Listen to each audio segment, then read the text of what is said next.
Welcome to Manhwa Recaps. Spoilers ahead, watch out, and take care. Huge shout out and special thanks to the channel members. The manhwa starts by explaining that the undead are those who can't die even after dying. They are immortals who have escaped the cycle of life and death. Dominating a single dimension was not difficult. Obtaining the dimension called Earth was only a matter of time, or so they thought. We see one of the Skelly brothers asking how this could be, pointing at somebody in a fire, asking how a mere human is still alive. We hear the man say, "Who knows?" as he continues walking forward while on fire, saying it's probably because he's sturdier than they are. As his skin starts to peel off, he instantly goes in for a punch on one of the Skelly brothers, shattering him. It jumps back to 2 years ago, as we hear a woman saying she can't do this anymore. She let him live here because he said he was job hunting, but all he does is spend every waking hour drinking and playing games. If he's going to be like this, he should just go back to their mom and dads. The man says no, that he can't rely on their parents at this age. We learn that it's his younger sister, and she asks how relying on her is okay. She tells him that he has an allowance, and that tomorrow is the new year, so he should get a part-time job or something. The man says okay, and that they should leave this till tomorrow as his head is still spinning. He closes the door as she keeps screaming, and he lets out a sigh, then plops onto the bed. We learn that his name is Kang Yun. He calls himself pathetic, asking why he's living like this. The only thing he's done after coming to Seoul was getting a short internship at a major corporation, and he should find some kind of labor job soon. He looks up at his desk, realizing he forgot to turn off his monitor before he left. The man says that life would be much better if it were a video game. Then he could probably find a pretty good job, like a warrior, wizard, or swordsman. Then he passes out. Some status windows begin to appear, saying they detected a general connection from the dimension, but connection is temporarily denied. The tutorial will now begin on Earth.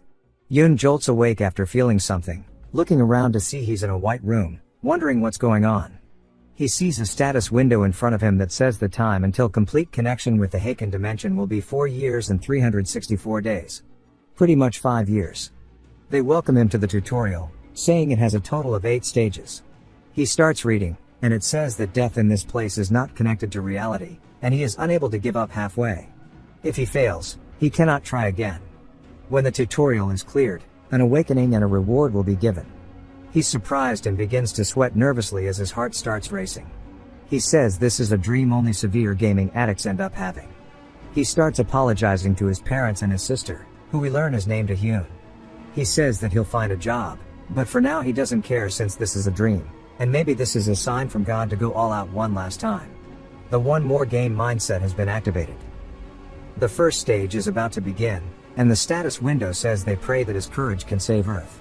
This catches Yun off guard, and he wonders what this means, staring at it blankly.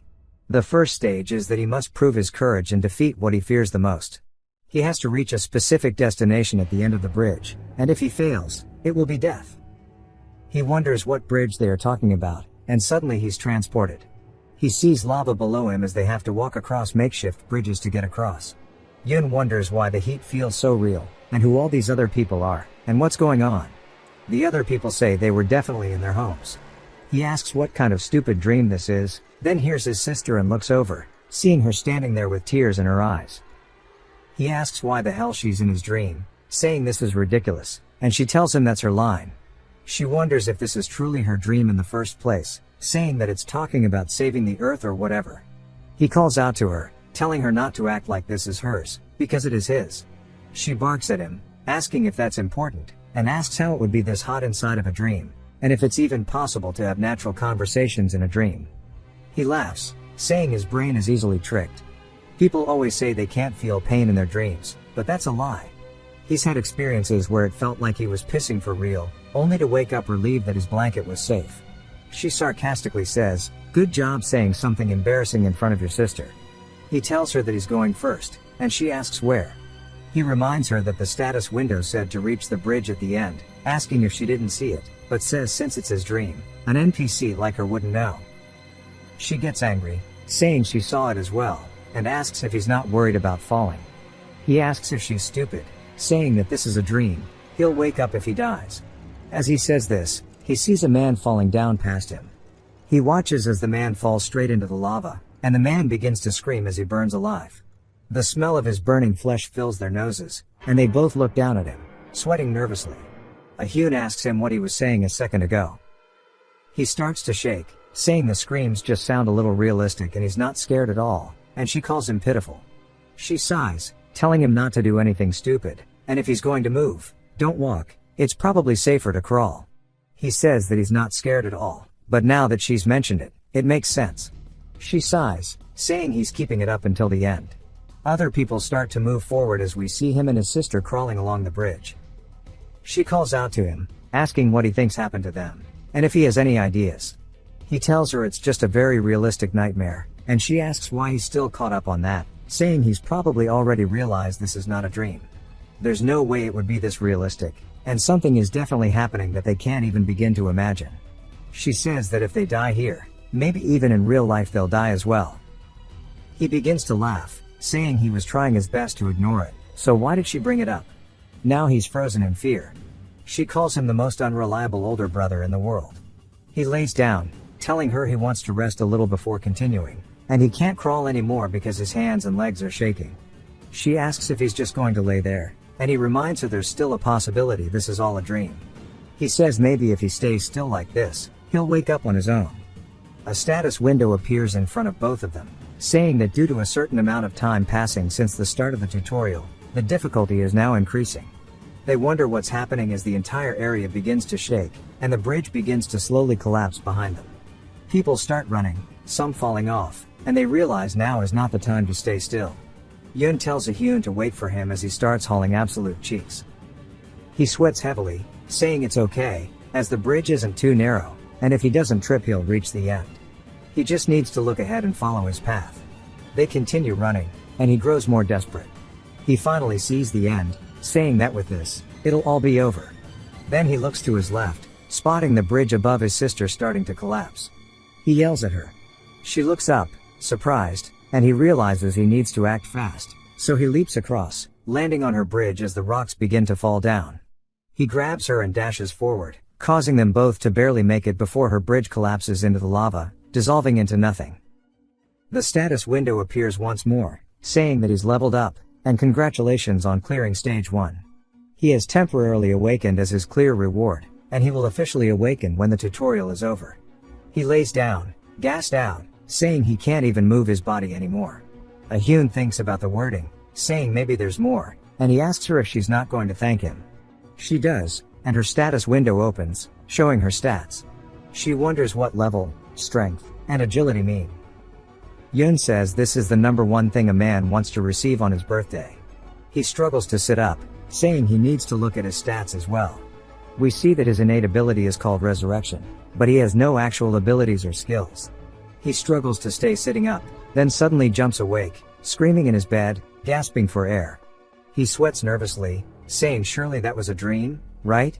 We see someone sending a text saying they had a weird dream, and it turns out so did a lot of other people. They fell and died, but woke up. Someone makes a Reddit post, another person makes a Facebook post, and it's discussed all over the news. We see a familiar man posing for a hashtag Save the World challenge, and the time limit is shown once more, about the Haken dimension. Both Hyun and his sister start yelling each other's names as they open their doors and run outside. They begin talking about the dream, asking if they really had the same one. They keep cutting each other off until Hyun yells at him to shut the hell up. He tells her to stop cutting him off, and then they both sit there in awkward silence. Suddenly, their stomachs rumble, and they decide to put this aside for now, as the best thing to do is eat. As they eat, they stare at their phones, seeing that all of the trending topics are about the dream.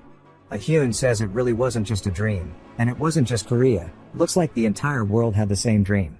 Hyun wonders if this is really happening, but notes that dying in the dream didn't seem to affect reality. It says that 3 or 4 people out of every 10 fell, but none of them died. Hyun shakes, saying it was still too vivid, and she bets falling from that height would have hurt a lot, and that some of them are suffering from PTSD. He continues eating, and she asks him if it's really okay for them to be eating so peacefully, even though everyone outside is going wild. He keeps eating while thinking about it, then puts his utensils down, telling her there's nothing they can do about it right now, so they should just eat. He heads over to the window, moving the curtain, asking her if she really plans to get mixed up in all of this. They see looters going crazy, along with doomsdayers holding signs that say the time of judgment has come. Everyone has pretty much lost their minds. Watching all this from their balcony, Hyun says she probably shouldn't go to work today. He asks if she's seriously considering that, saying if they go out, they're only going to get hurt. She should remember the connection to the Haken dimension. She says when the status window popped up, she didn't get a good chance to look at it, but mentioned you could check how much time they have left. She opens it, deciding to check the time, and Yun says he missed the status window too. I wonder why he can't just open it. They don't know what it's about, but they do understand that there's about 5 years left. They wonder if they can really prepare in 5 years if the world is like this. Even if it's a mess right now, things will surely calm down, and it's best to stay safe at home. Hyun is surprised that he's making sense, even though she thinks he's usually dumb. Aside from the confusion that morning, nothing else of note occurred. By evening, most people had returned to their usual routines, and South Korea had quieted down again in a single day. And so the first day ended. We see Yun closing his eyes as he opens the status window, which welcomes him to the tutorial. It asks if he needs a basic explanation on how to use the interface, but he says no, he just wants to see his status window. He looks at it, wondering if his stats are good since he doesn't have a baseline to compare them with.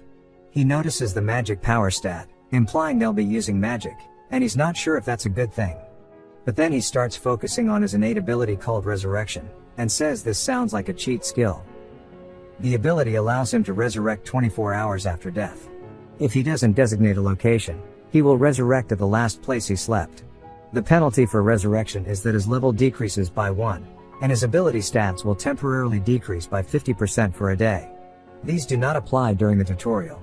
Yun starts getting excited, saying there's no way he would have ended up as a useless extra. The tutorial asks him if he would like to enter stage 2. He says of course, whether his stats are high or low, he can fix them after leveling up. Since he's, in his own words, the amazing resurrection man, he can do anything. Up until now, he felt blissful, not even imagining what was to come next. We see a bloodied mace as a goblin screeches, and Yun is also screaming, fighting it off. He swings at the goblin, knocking its weapon away. Stage 2 is about defeating every enemy and improving his strength. He raises the mace above his head, saying the system is basically the same as games he's played, so he knew there would be something to do with fighting. He smacks the goblin's skull in and starts panting, gassed out. Yun says that even though he managed to kill it with his mace by ambushing it, his whole body has gone numb from the sensation of hitting it. He truly feels guilty for killing it, making him feel like he has to puke. He only beat it because it was a goblin. If he hadn't ambushed it, it could have been him instead. Just then, he sees something around the corner and instantly gets scared, gripping his weapon tightly. He spots another goblin behind him, called a goblin soldier, and it starts growling menacingly with a purple aura on its blade. Yun didn't know there were 2 from the start and says goblins are supposed to be low-level mobs for beginners, but this goblin is way bigger than the last one. The sword it's carrying is over a meter long. If he gets hit with that, he's 100% dead. The goblin starts to screech out of pure anger, and swings at Yun, hitting his mace, knocking it backwards. Because he's never worked out, and he stayed home all day, along with the fact his mace is so short compared to the goblin's blade, it easily overpowers him, slicing him multiple times. It jumps to him with tears rolling down his face, and he wonders what's happening, and why he has to go through something like this, as we see the goblin is dragging him away, leaving a snail trail of blood. He wonders why he's not dying, and when this dream will end, and he just really hopes that somebody can save him from this. Yun says that he always found it hard to understand how much blood a person has. Only by watching his own trail of blood did he feel the steadily approaching fear of death coldly tightening around his neck. While he suffered hella in the few hours before his life ended, he was subjected to savage torture by 4 goblins. We hear him screaming as Hyun wakes up from it and bursts into his room, asking why he's messing around so early in the morning. Then she looks over, spotting him completely fear-ridden in bed, biting his thumb while shaking. Later, he tells his sister what happened, and she asks if he's saying he died from extreme blood loss. He says yes, and that they pulled his fingers and toenails out one by one, stomping on them. He goes to continue, but she tells him to stop, saying even though she died too, it wasn't as bad as that. She then asks him why he was screaming. He tells her that if she experiences it herself, she'll see what he's going though, and he's pretty sure even Guan Yu would cry about this. She says she gets it and asks if he needs to go to the hospital. He asks why, and she says that it seems psychiatric visits have jumped up a lot over the past 2 days, and it looks like there are a whole lot of people who have gone through something similar. He thinks about it, saying he doesn't think it's that bad, and he doesn't have the money to go anyway. She then tells him there's some good news. It looks like if you die, the tutorial ends. The people who died in stage 1 didn't end up dreaming of stage 2. He sighs out of relief, saying he's glad to hear that, which means he can sleep peacefully tonight. Of course, he goes to sleep and wakes up to the entry into the tutorial, making a shocked face. Due to his resurrection skill, he's back in there. He grits his teeth and starts screaming, saying this is bullshit and wondering why it's happening to him. Since he's in the tutorial, there's no penalty for resurrection. Sitting in a cave, he sighs, saying that he just stared ahead blankly, took a nap, then stared some more. He assumed that if he just put up with it for a few hours, he would wake up, but there was no sign of that happening. He starts to get up, saying he's getting quite hungry. He heads toward the door, remembering that last time he picked the mace because he thought it would be powerful or easy to use, but this time, since he's scared of getting close to anything, he wants to go with a bow or a crossbow. Compared to shorter range weapons like a sword, a spear does seem better. So, he picks out a crossbow and a spear, saying, it's time to show them the shooting power of the Korean Reserve Army. Back shots would sound like World War II. We see him aiming down the sight as he fires a shot, pulling a Trump shooter. Yun is surprised as the angry goblin soldier turns back, glaring at him while drooling from the mouth. He realizes it was too hopeful of him to try and use a weapon he's never used before. They start charging at him, and he screams as he rushes forward with his spear. He avoids the goblin soldier and goes for the smaller one, instantly piercing its chest, saying he's got it, and with this, at least one is dead. He turns to face the other, but quickly realizes he can't pull the spear out from the smaller goblin. He looks to his right as the goblin soldier leaps at him with its sword overhead, killing him. He wakes up screaming once more, gassed out, saying at least this time he died immediately. A death without torture feels nice. The next day, we see the tutorial screen again, and he flips it off, saying he doesn't want to do this. For round 3, he goes with a sword and shield. Maybe you're wondering why he's using a new weapon. We learn that he spent the entire day studying how to use the sword. So, he stands in front of the goblins, as he's confident this time due to all the videos he watched, only to wake up again as they rock his shit. He starts laughing maniacally, saying they're definitely asking for it, and he mutters to himself that he's going to kill them, while Hyun watches from the doorway, concerned. The next night, the window appears again, marking round 4. To start off, he just blindly swings his sword. Why, you ask? This is the game-breaking formula for the status window. We see that through his efforts, he has surpassed his limits, and his vitality has increased by 1. He sighs and falls to the floor, asking if it really took 8 hours to raise his stat by just 1. He notices that the additional skills are set to 1, and he recalls that he got that point when he passed stage 1. He wonders why he forgot, then inhales some copium, blaming it on being so out of it that he forgot, and not on him being dumb. He decides to invest a point in his strength, and now, having raised his ability points by 2, it's time for some revenge on the goblins. That's what he expected, at least. But due to all the training, he was so tired that he couldn't even kill the little one and died instantly. In round 5, he raised his vitality by 1 once more, swinging the sword around. In round 6, he spent 10 hours training to get his strength up, and now he can easily take out the 2 goblins at the front. But due to his fundamental lack of physical abilities and combat skills, it still wasn't enough to face off against the rest. We're now in round 7, where he just swings his sword again and again, hoping for something, as we see him gain 1 vitality point, completely drenched in sweat. He falls to the floor, dropping the sword as he pants heavily. He looks up at the status window, and it says that his swordsmanship ability has increased to the lowest rank possible, which is F. He looks at it, wondering if his eyes are deceiving him. But he reads the entire thing, then clenches his fist, and starts screaming, saying he actually did it. He grabs his blade again, hyping himself up, saying that today he will actually kill all of the goblins. There were 5 goblins total in the second stage of the tutorial. 2 were in the front of the castle, and 3 were in the forest at the end. The first 2 were really easy. He could take them out by ambushing the first with a crossbow, and finishing the second with his sword. The issue was the 3 goblins in the forest. He can handle 2 of them in the same way as before, but the last goblin was a whole different story. Sparks fly as his sword hits its axe, and they start trading blow for blow in the middle of the woods. The goblin rears his hand back, swinging onto Yun's shield. He says that he can see the attack's path, and he starts to parry each and every one of the attacks, saying that it feels like his body is reacting before he can even think. as he readies his blade, thrusting it towards the goblin's throat, saying that this is the effect of the lowest ranked sword mastery. He hits the goblin, only barely scraping its cheek, as the problem is he's already exhausted his vitality fighting the other four. The goblin dual grips his axe, as sparks fly again, knocking Yun's sword far away, as the difference in vitality is too great. The goblin goes for a home run swing, and Yun notices it but smirks as he hits a matrix dodge.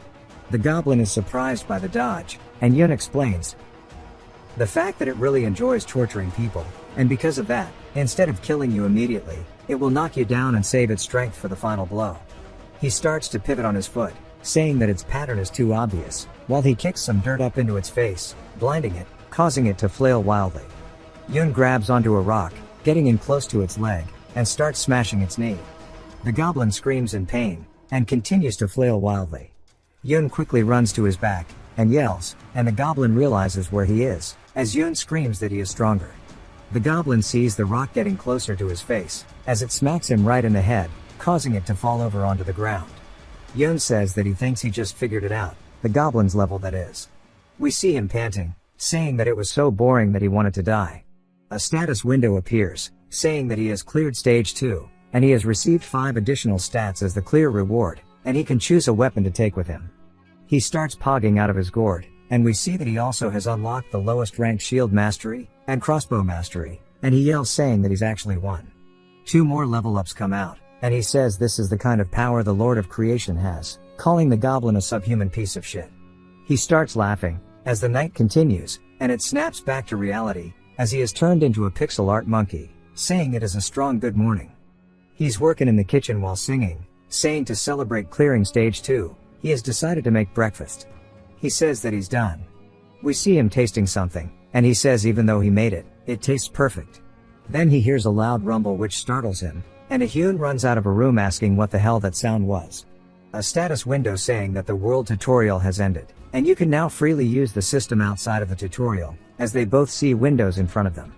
They run outside as another one says dungeons are now activated, and they look down in horror as what they see is a gate in the middle of the street with 2 giant handles, and a purple aura, and they wonder if maybe that is the entrance to the dungeon. It starts to take us all over the world as we learn only awakened may enter the dungeons, and if the dungeon is not cleared within a set amount of time, the gate will, but it doesn't finish what it's saying, but we can all assume based on every other manhwa that has gates that it will break and monsters will pour out of it.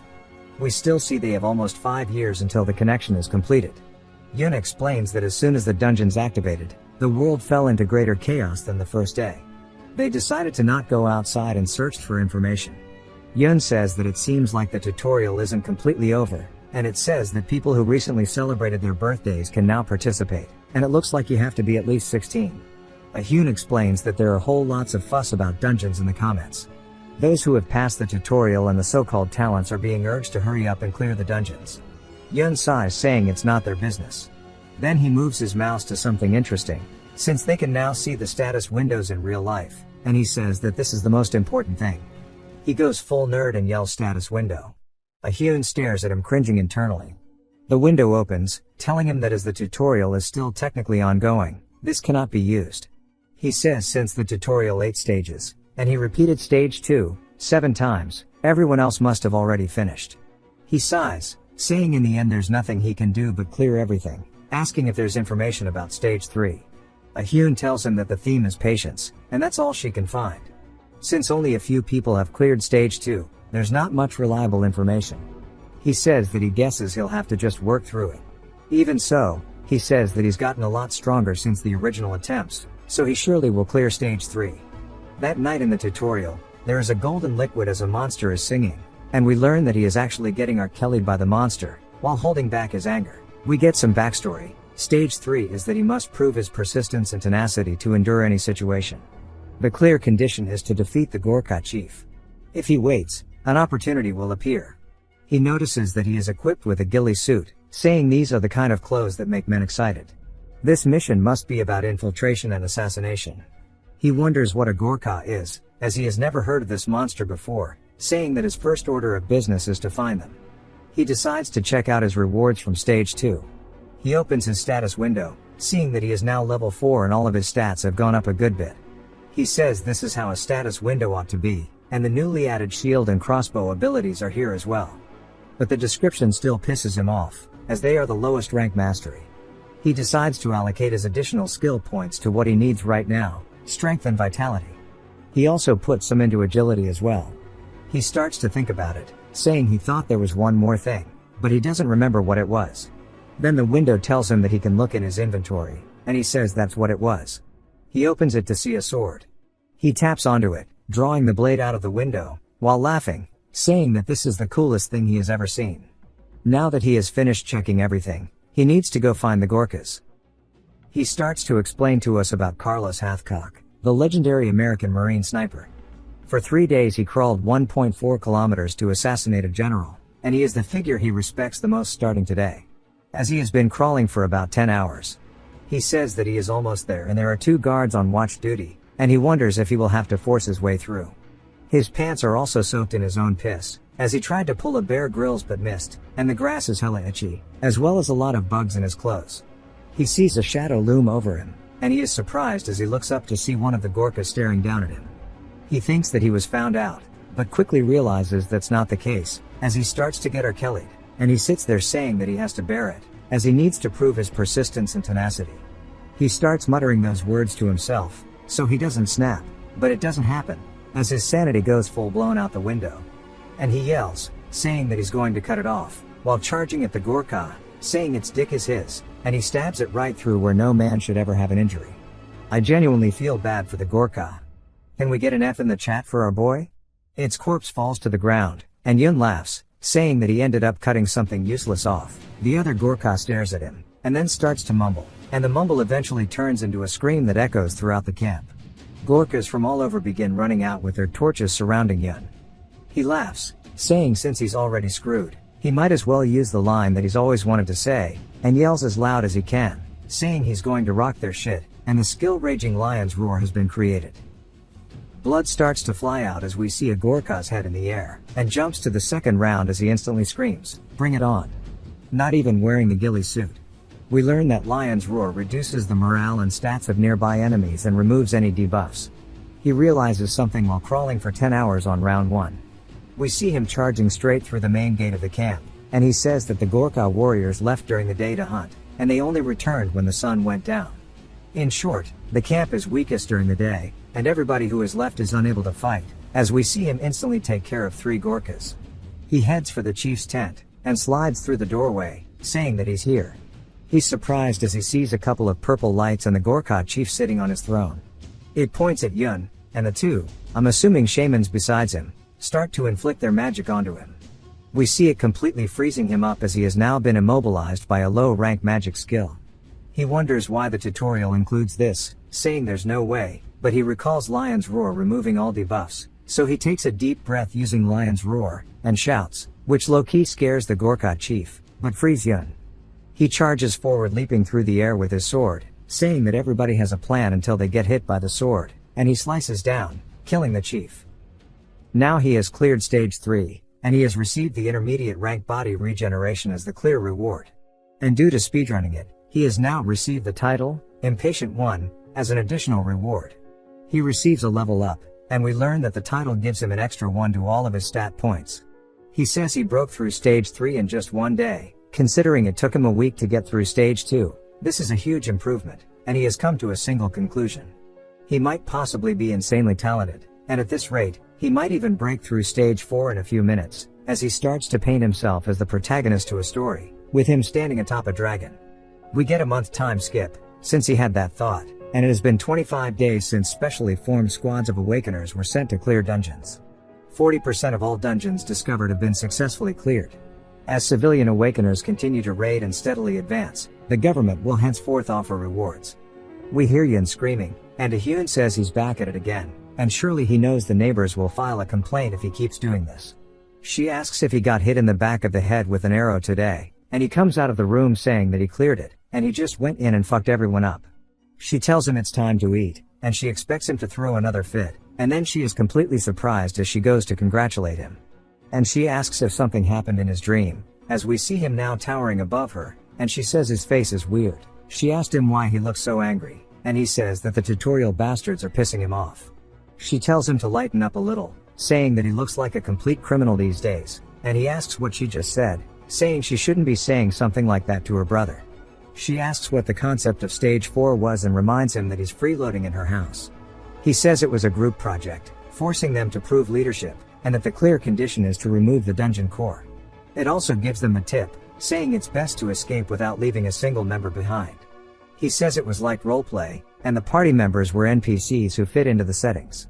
They were arguing about whether they should keep going or retreat, and they didn't have enough rations to keep going and brute force the dungeon. A couple rejected it pretty strongly, but ultimately, they decided to clear the dungeon. She asks what's wrong then, and he says at first, he was obviously being pretty cool while carrying them. He raised their morale using Lion's Roar.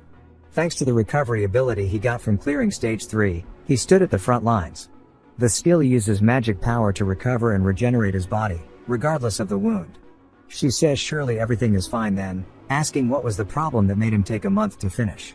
He starts to let out an angry sigh, saying it started that night. As we see them standing behind him while he sleeps with a knife, he says those bastards didn't go on night watch like he told them to, and when he caught them trying to run away, they ambushed him and killed him. He knew from the start that they were going to do something like this. She tells him to swallow everything before he talks, calling him a dickhead. He then swallows his food, saying every attempt to get to the dungeon he made was a failure. Every attempt was composed of similar people in similar situations, and in that terrible scenario, he had to use his brilliant mind to find a way through. She asks him what it was. He puts his chopsticks down, laughing, saying that he just needed to beat up all the bastards who got in his way before he started clearing it. The final round of the 4th stage, one of the men says that they should go further, and it'd be a waste to go back without anything despite coming all the way here. Another one tells him they don't have enough food left, and asks him what they'll do if they don't find the core, saying the mana stones will still be profitable enough. As they keep going, Yun starts to get angry, telling them all to shut the hell up using his lion's roar. One of them covers her ears, asking him what he thinks he's doing, and Yun points his blade at her, saying that everyone is going to follow his words from now on, and if they refuse, they'll die. If they talk back, they'll die as well. Bullcut McGee asks him if he's insane, but instantly gets hit in the face. Yun grabs onto his shirt, so he can't fall over, and repeatedly beats the hell out of this guy, telling him not to talk back. As his face is all swollen and he's crying, his girlfriend is worried, and Yun looks at them all, saying that they just need to follow him, as he knows the way, and if they talk back again, he will kill them. We see his stats are actually much higher than they were previously as well. A skeleton leaps at him, but he grabs onto its blade, pulling it to his side, while rearing his fist back, slamming his hilt into its skull, cracking it. He says that's the last one, and they all watch in complete amazement as he actually killed every one of the mobs all by himself, as their corpses litter the room. He looks out at the dungeon core, saying maybe they just need to break its supports, and that's simple enough, as he swings his sword doing exactly that. A status window appears congratulating him for clearing stage 4, and he has received Cleave as the clear reward. He also received the Ring of Strength and Mind, which is rank B, and a level up. Just looking at the results, his gains from stage 4 weren't bad at all. He didn't need to say anything about his rapidly growing stats, and he could farm the item drops for monsters as well. Among them, he still doesn't know what the mana stones are used for, as we see he has the Skeleton Soldier's mana stone and the Skeleton Knight's mana stones. He says that there will definitely be used for them later on, and the cleave skill is just as it sounds, it cleaves. The Strength and Mind ring makes him immune to all mind-type magic and mental status conditions of rank A or below, and he says that his rewards were incredible. We see Sweat hitting the floor as he says his biggest gain was that he got hella strong in real life too, as we see him doing one-arm push-ups, 300 of them to be exact. Bro got jacked on trenbolone sandwiches. He says that exercising his body without weights hasn't been cutting it anymore, and maybe he should go to the gym. His phone starts to ring, and he looks at it wondering if it's an ad or something, but he sees it's an alert message as a dungeon has opened up, and it tells all the citizens to stay inside. We hear screams as people are begging for safety. We see some goblins breaking into a window, as well as people being murdered on the streets while running away in fear from them. Yun looks outside, wondering if it's been that long since he already put in the request to clear the area. He says that at this rate, Hyun is going to be in danger. He runs around the apartment, looking for anything he can use as a weapon, wondering why he can't even find a sword. Then something catches his attention as he sees his kitchen knife in the sink. Outside, we hear him running at full speed while he screams, taking a deep breath and yelling, saying it's been a while, calling them bastards. The goblin's turn, and he clicks his tongue, saying it looks like he still can't use his skills, but thanks to that, he has now got their attention. They start charging at him while speaking goblin, and he says he can't hear them properly because they are just stage 2 small fry. Even if he says that, there's no guarantee that these are the same level as those from the tutorial, but for some reason, he can tell how strong they are just from the way they move, and he stabs one straight through its head as we see the knife sticking out from the top of its skull.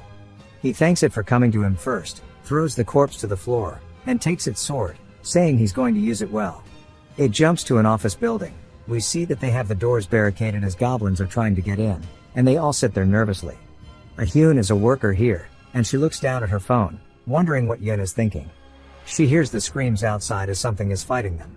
It gets closer to the door as their barricades start to fall over. We see a bloodied flip-flop step atop some file cabinets, and we hear Yun saying he accidentally broke it, and he tells Hyun that her brother is here. He really does look like a criminal. He walks in, waving at Hyun, telling her that he's here, and she starts to get embarrassed as everybody else in the office wonders who he is. She asks what's with his getup, as she sees him covered in blood. Then a man yells out to him in a very angry tone. Yun looks at him confused, and the man shouts, saying he doesn't know who he is, but how could he destroy their barricade like that? And at this rate, the monster's gonna get in. Hyun says that's her department chief, and Yun apologizes, saying he can't control his strength, but it's not like they'll have to worry about the monsters, as he tells them to look behind, as all they see are corpses. They are surprised that he defeated that many by himself. He points to their weapons on the floor, saying that they should all pick one up and hold onto them for a bit. He's not sure how many stages they have cleared, but as long as they don't panic, even normal people can take one goblin on. He starts to turn around, and Hyun yells, asking where he's going. He says, while coming here, he saw goblins everywhere, and he's pretty sure the upper floors are full as well. Even if it's only a few, he'd rather sleep well tonight. It jumps to later, as water is being poured onto his wounds, and he asks Hyun if it's really okay to waste water like that, as they don't know how long they'll be stuck here. She tells him to shut up, and they at least have to treat it, and this is a saline solution anyway. She sighs, saying he's acting tough, yet he's still running around getting hit a lot. He says he hasn't practiced dodging, and his regeneration skill is nuts, so he can usually take most attacks. But since he can't use his skills, he guesses it's not having an effect. She tells him to be careful, saying that if he can't use his skills, that means he can't resurrect too. And him saying that he'd step up and deal with the rest of the monsters in the building was just too much. He looks at her smugly, saying, still, it was kind of cool though, right? She sighs, saying it serves him right, getting beaten up, although everybody else seems to think a bit differently about him. One of her seniors was trying to get her to introduce him to her, asking if he's interested. He starts to blush, thinking about it, saying if she's okay with a guy who curses a lot, then sure. It jumps to later that night, as he opens his eyes to the status window, and he says that he forgot he had this, as he has been too focused on the actual day. As stage 5 is starting, he has to prove he has the wisdom to overcome any difficulty. He looks around as he hears people talking about a succubus, saying that in situations like this, those who talk the most are suspicious. One of the girls tries to de-escalate the situation, and he wonders what's going on, as he sees them all talking to one another. The clear condition is that he must defeat a succubus, which is a nightmare demon disguised as a human. He thinks about it, saying that usually in stories, it appears in men's dreams and sucks out their energy, and other stuff. They usually look like gorgeous women. The issue here is that all the women here are ridiculously gorgeous, and he wonders if it was set up that way on purpose. One of the girls asks him what he thinks, asking who he thinks the succubus is, and he says that she's even prettier up close, and something smells really good. He nervously looks away, saying he's not sure. Then he notices a window appear, as he looks down at the girl, and it says that the ring of strength and mind has resisted the seduction attempt. Of course, if you recall, while wearing the ring, you gain immunity to all mind-type magic. As nighttime comes around, we see him sitting at the campfire, and he says, in stage 1, it was a circus of hellfire. Stage 2 was a week-long desperate battle with goblins. In stage 3, he got pissed on after crawling for hours, and in stage 4, it was a month-long project. Those times, he was just rolling around like a dog, but now he finally has the opportunity for an easy win. He says he's sorry for cursing at God before, but now he sees that it truly is God's plan. Then he covers his smile, and he recalls that it clearly warned him that he would become a target if he determined her identity, saying even if he does know her identity, it's not over yet. He's not entirely sure, but surely she'll be strong, especially if she can transform into a human. Instead of acting rashly, he should first win over the other NPCs. Since the men might be under her spell, he'll have to approach the women first. He swears he has no other motive, but we know, bro is capping, and he decides to maybe sleep on it. He opens his eyes and sees an unfamiliar ceiling, confused, remembering that he is in a Hyun's company. Some of the co-workers say they're glad he woke up, and they were just about to wake him as the army arrived. We see him clenching his fist, saying that the succubus obviously realized who he was and killed him in his sleep. Then he asks them who they said came. As we see outside, there are a whole lot of army trucks.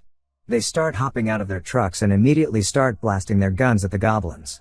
Yun watches from above, surprised that the army actually came, and everybody else says that the monsters are no match for the guns, and he says it's all over now. A chill runs down his spine, and he realizes something, saying that he's pretty sure he felt something off, almost as if there's something dangerous. He notices something else, and we see the army men reloading, saying there's no end. They start shit-talking each other, just friendly army banter.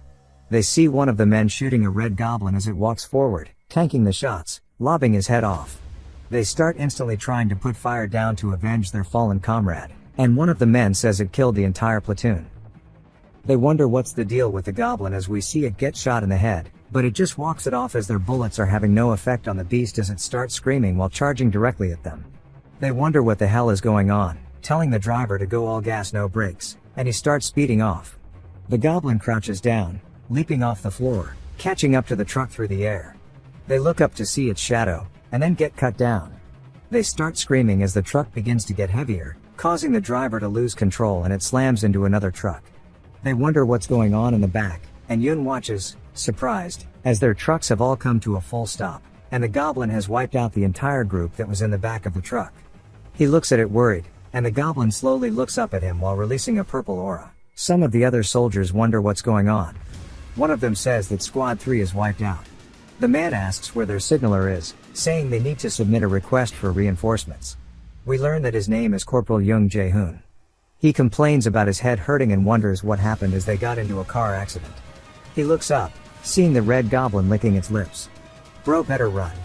He asks his signaler where the reinforcements are and is told that they're sending a civilian talented. That's their version of Awakeners, I guess.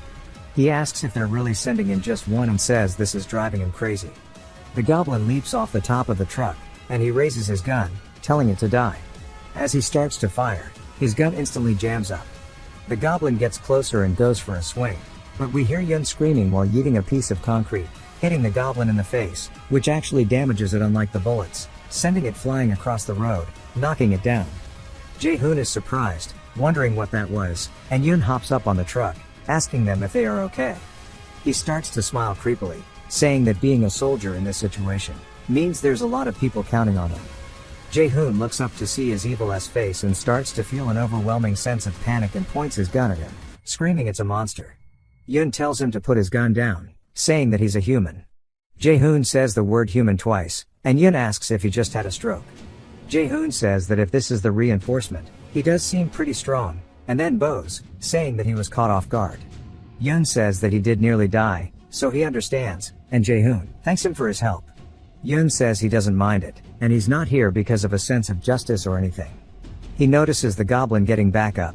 Since their eyes met, it definitely would have come to a Hyun's company after the army got defeated, and it'd be better for him to deal with it here than fight with bystanders around him.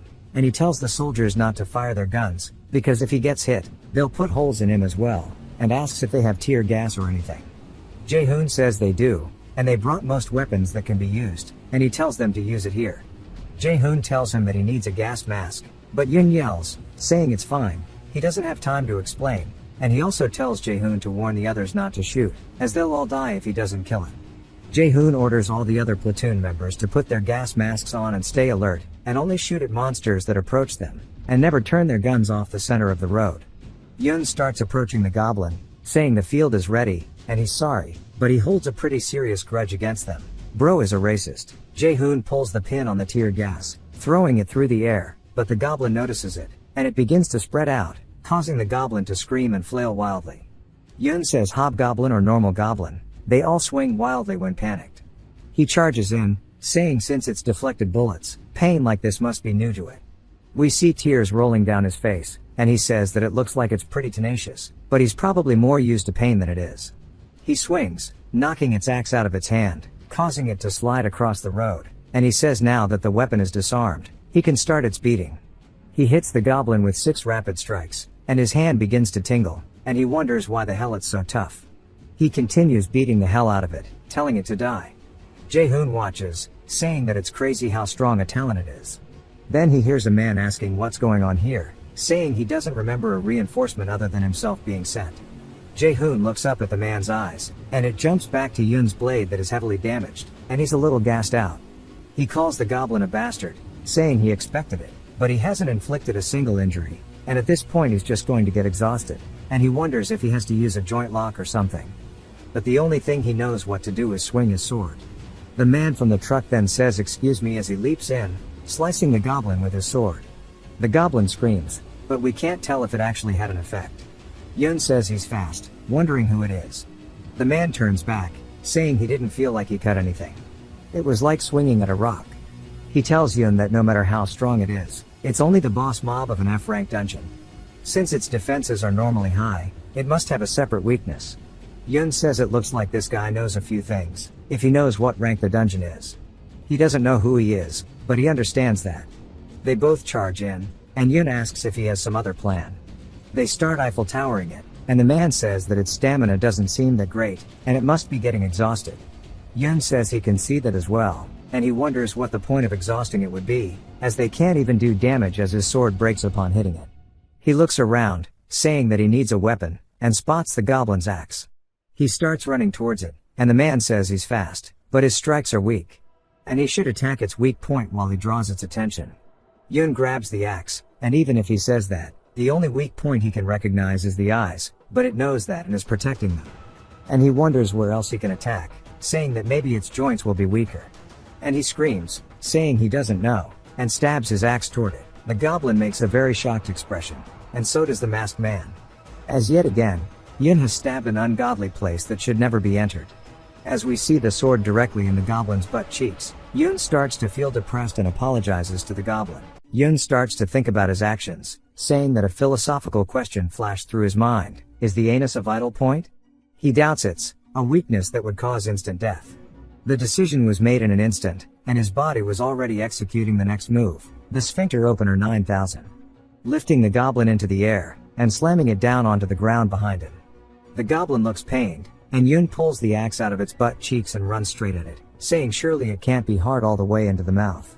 The goblin is still in pain from the forbidden technique, and Yun stabs it in the mouth, causing its blood to go everywhere. He lets out a long sigh as the gas masked man watches him, saying that he's hella strong and wondering where such a skilled person came from and if he is unaffiliated. Yun then notices something as a golden window begins to appear behind the goblin. The status window says that the item's information cannot be checked as the tutorial is still in progress. He says he's not sure what it's used for, but he'll take it for now, adding that it's a shame there's no inventory and that the tutorial needs to end quickly. The gas masked man then calls out to him, and Yun says usually items need to be distributed, but that person just jumped in midway, and he pretty much took it down by himself. He decides to bolt, saying he has urgent business, so he'll be going first, and that the smelly, rather awesome, axe is all his. The man tells him to wait, and Yun smiles, saying adios. The gas masked man watches as he leaves, letting out a sigh and taking off his mask, sweating everywhere. He wonders what Yun's deal was. Several hours after defeating the hobgoblin, as dusk fell, the situation seemed to have settled down. Yun walked his sister home through streets that looked like an apocalypse movie. The world was in chaos, and they were able to return home only after it was dark. His sister makes an annoyed expression, instantly asking Yun if he left without closing the door. He says it seems like it. She sighs, saying she's an idiot for thinking he'd grown up, and that they should clean up first and then eat. She wonders if there's even food left, not even worried if there are intruders inside. We see them making some stew and going to town on it.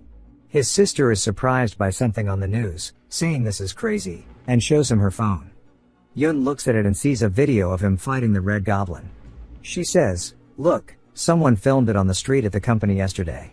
Yun starts reading the comments, and it starts to get to his head as he says it's not a bad feeling at all. Hyun makes a disgusted face, saying his face is really off. He asks her why she keeps picking on his handsome face, then looks at one of the comments coincidentally that says his face looks really evil and like a violent criminal. Yun asks if it's really that bad, and she says yes, and that she keeps trying to tell him this. Later in the night, he goes to bed. He tells his sister that they're in big trouble. She asks what it is, and he begs her to cut the lights off. She gets annoyed he called her for just this, saying no. He says please, and she says she'll turn it off just this time since he's already had a tough day or two, and not to yell in the morning as she is too sleepy to wake up. He gives her a thumbs up, saying not to worry as the stage is a freebie, and they can have a beer on him tomorrow while he tells her about it. She says that his confidence is almost the level of a death flag, and she's not expecting much, but good luck. Yun lays down and tries to sleep, but he can't stop thinking about the goblin from earlier, as well as the gas mask guy, saying that he was really strong and wondering what stage he is cleared up to, and he wasn't meant to get past the second, but it's not like any of it matters, as he will clear stage 8 eventually, and become stronger than anyone else. He starts to try and sleep, saying that the succubus from yesterday was hella pretty, and even though she killed him, he is low-key excited to meet her again, down bad. In his dream, he starts to smile, saying it's not bad to have a little eye candy even if it's just the tutorial. He opens his eyes, fully expecting to see the cute girl again, only to see a nasty, ugly-ass blue demon. He punches it, saying, it scared the hell out of him. The monster falls to the floor, and we see it's unconscious. He wonders what the hell it is, asking if it's a goblin. A status window appears, telling him that he needs to evade the goblin horde and clear the goblin cave, and that they have poor eyesight but excellent hearing, and he needs to find a way to distract them. He wonders why they're only telling him this now, but more importantly, he grits his teeth, yelling, why the hell did the tutorial content change? Of course, it jumps to him screaming very loudly in real life, and Hyun gets annoyed. It jumps to a PC cafe where a man is getting hit in the face, and we see there's already another one on the floor. Once he falls to the floor, he glances up, asking the guy why someone who hasn't even participated in the tutorial can be stronger than an ability user. The man says that not much has changed and there's no point in being stronger if you still don't know how to fight. He looks at the video of Yun, saying it's unfortunate that there seem to be many interesting ability users out there. He starts licking his lips. It jumps us this time to stage 5, round 3. The clear condition is to defeat the doppelganger, a monster that hides among the masses and eats humans every night. A tip, the paladins and the mages can use a special ability once a day. There are a lot of people around him this time, and he says it's similar to finding the succubus in the first round, like Mafia or Town of Salem. He thinks about how the entire thing is just him needing to prove his wisdom and what he needs to do. He takes a deep breath and then yells, using Lion's Roar, telling everybody to gather around, which startles quite a few of them. They all turn to look at him, and he clears his throat, saying, from now on, anyone who moves is the culprit. At this time, he had forgotten, as we see him back in his room, that in the Mafia game, usually the talkative one dies first. He says, come to think of it, I've never actually won a single game of Mafia. He never expected this, and he debates just going to get something to eat as he never expected to keep repeating the same failure for over a month and a half. We hear him asking his sister how she is, as he pushes his glasses up, saying that this older brother of hers has been smartly reborn as he has donned a whole new look. She is shocked by how nasty it is, wondering what the hell she is looking at and why she has to deal with this right after work. He says that he's tried changing his appearance to change his inner self and that it has been 53 days, 53, since he has died on this stage 53 times, saying that it means he needs to do something. They say to use wisdom to pass, and the content changes every time. Even a Mensa member couldn't solve this. She says it would be faster to get someone else's brain transplanted into his than for him to get smarter. He's surprised, saying he never thought about that. She calls him dumb, saying he's saying the same old thing, and adds that if he has the money to buy a suit, he should use it to soundproof his room because the lady downstairs installed a subwoofer. He goes back to stage 5 once more to prove his wisdom. This time, he's in a cave, wondering if it's a dungeon. He wonders what kind of shitty mission they have prepared for him this time. He's surprised and says this has been perfectly made for him, as the clear condition is just to beat an F-rank dungeon, the Tarank's hatchery. It tells him that the level of the spitting Tarank's guard in the hatchery is 20, and to find its weakness and strategize. There are torches as we see the spitting Tarank screaming, and he wonders how the conditions can be so neat and straightforward if he just needs to kill something. He charges directly at the Taranks, saying he's finally found a solution that even Aristotle would somersault over. The Turank spits something towards him, and Yun asks if spiders usually spit venom. He looks down after it hits his hand, which instantly starts to turn a purplish color, and he wonders if it's poison. He says this much is nothing as he cuts off his own arm to stop it from spreading to the rest of his body. The Turanks lets out a screech of concern, and Yun decides while it's confused to attack the spitting Turanks. The window tells him that the clues to the spitting Turanks' weakness are hidden, but he cuts the spider directly down the middle anyway, saying he doesn't need that. The spider falls in half as he has chosen to break through with pure force. He says weaknesses and clues don't matter as long as you kill them. Instead of looking for the key, he just decides to smash through and get it out of the way. A window appears, congratulating him for clearing stage 5. He will now receive a giant's power, which is B rank, as a clear reward. He looks at his regenerated hand, saying that brains are only for those with bad bodies. The giant's power enhances the muscles using magic power and increases his strength by 12 for 10 minutes, which is a 60% strength increase based on his current stats, which have gone up quite a bit. It jumps to a school, and someone is telling a man named Kwon Minsu to give him a birthday punch. Minsu sighs, saying to do it later because he's already exhausted from the damn tutorial.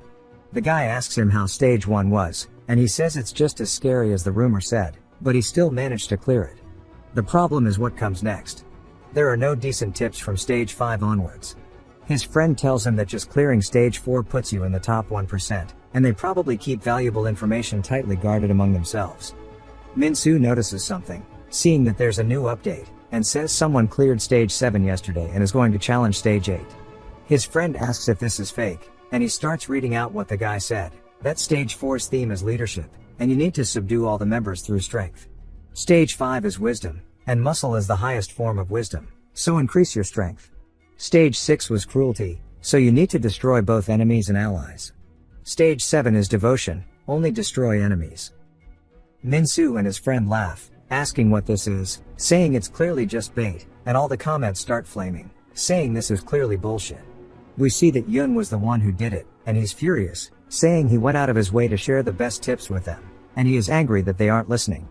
Hyun asks why he's yelling and causing a fuss again, and he tells her to listen, saying he personally revealed the advanced tutorial strategy, but nobody believes it. She asks why he's being so nosy and meddling in things like this, calling him old. He tells her to wait and see because once he clears stage 8, he'll become the 3rd tutorial graduate in South Korea, rising to the same level as someone named Han Seon, the guild leader of the Dongan Guild, or even Choi Dong-woo, the president of the Ability Users Alliance. His sister starts to hold back her laughter, saying, "My ass, and how can he compare himself to the geniuses who cleared it in one go, to those who have taken over 4 months to clear it?" He tells her to shut up, saying that he cleared stages 6 and 7 in one go too.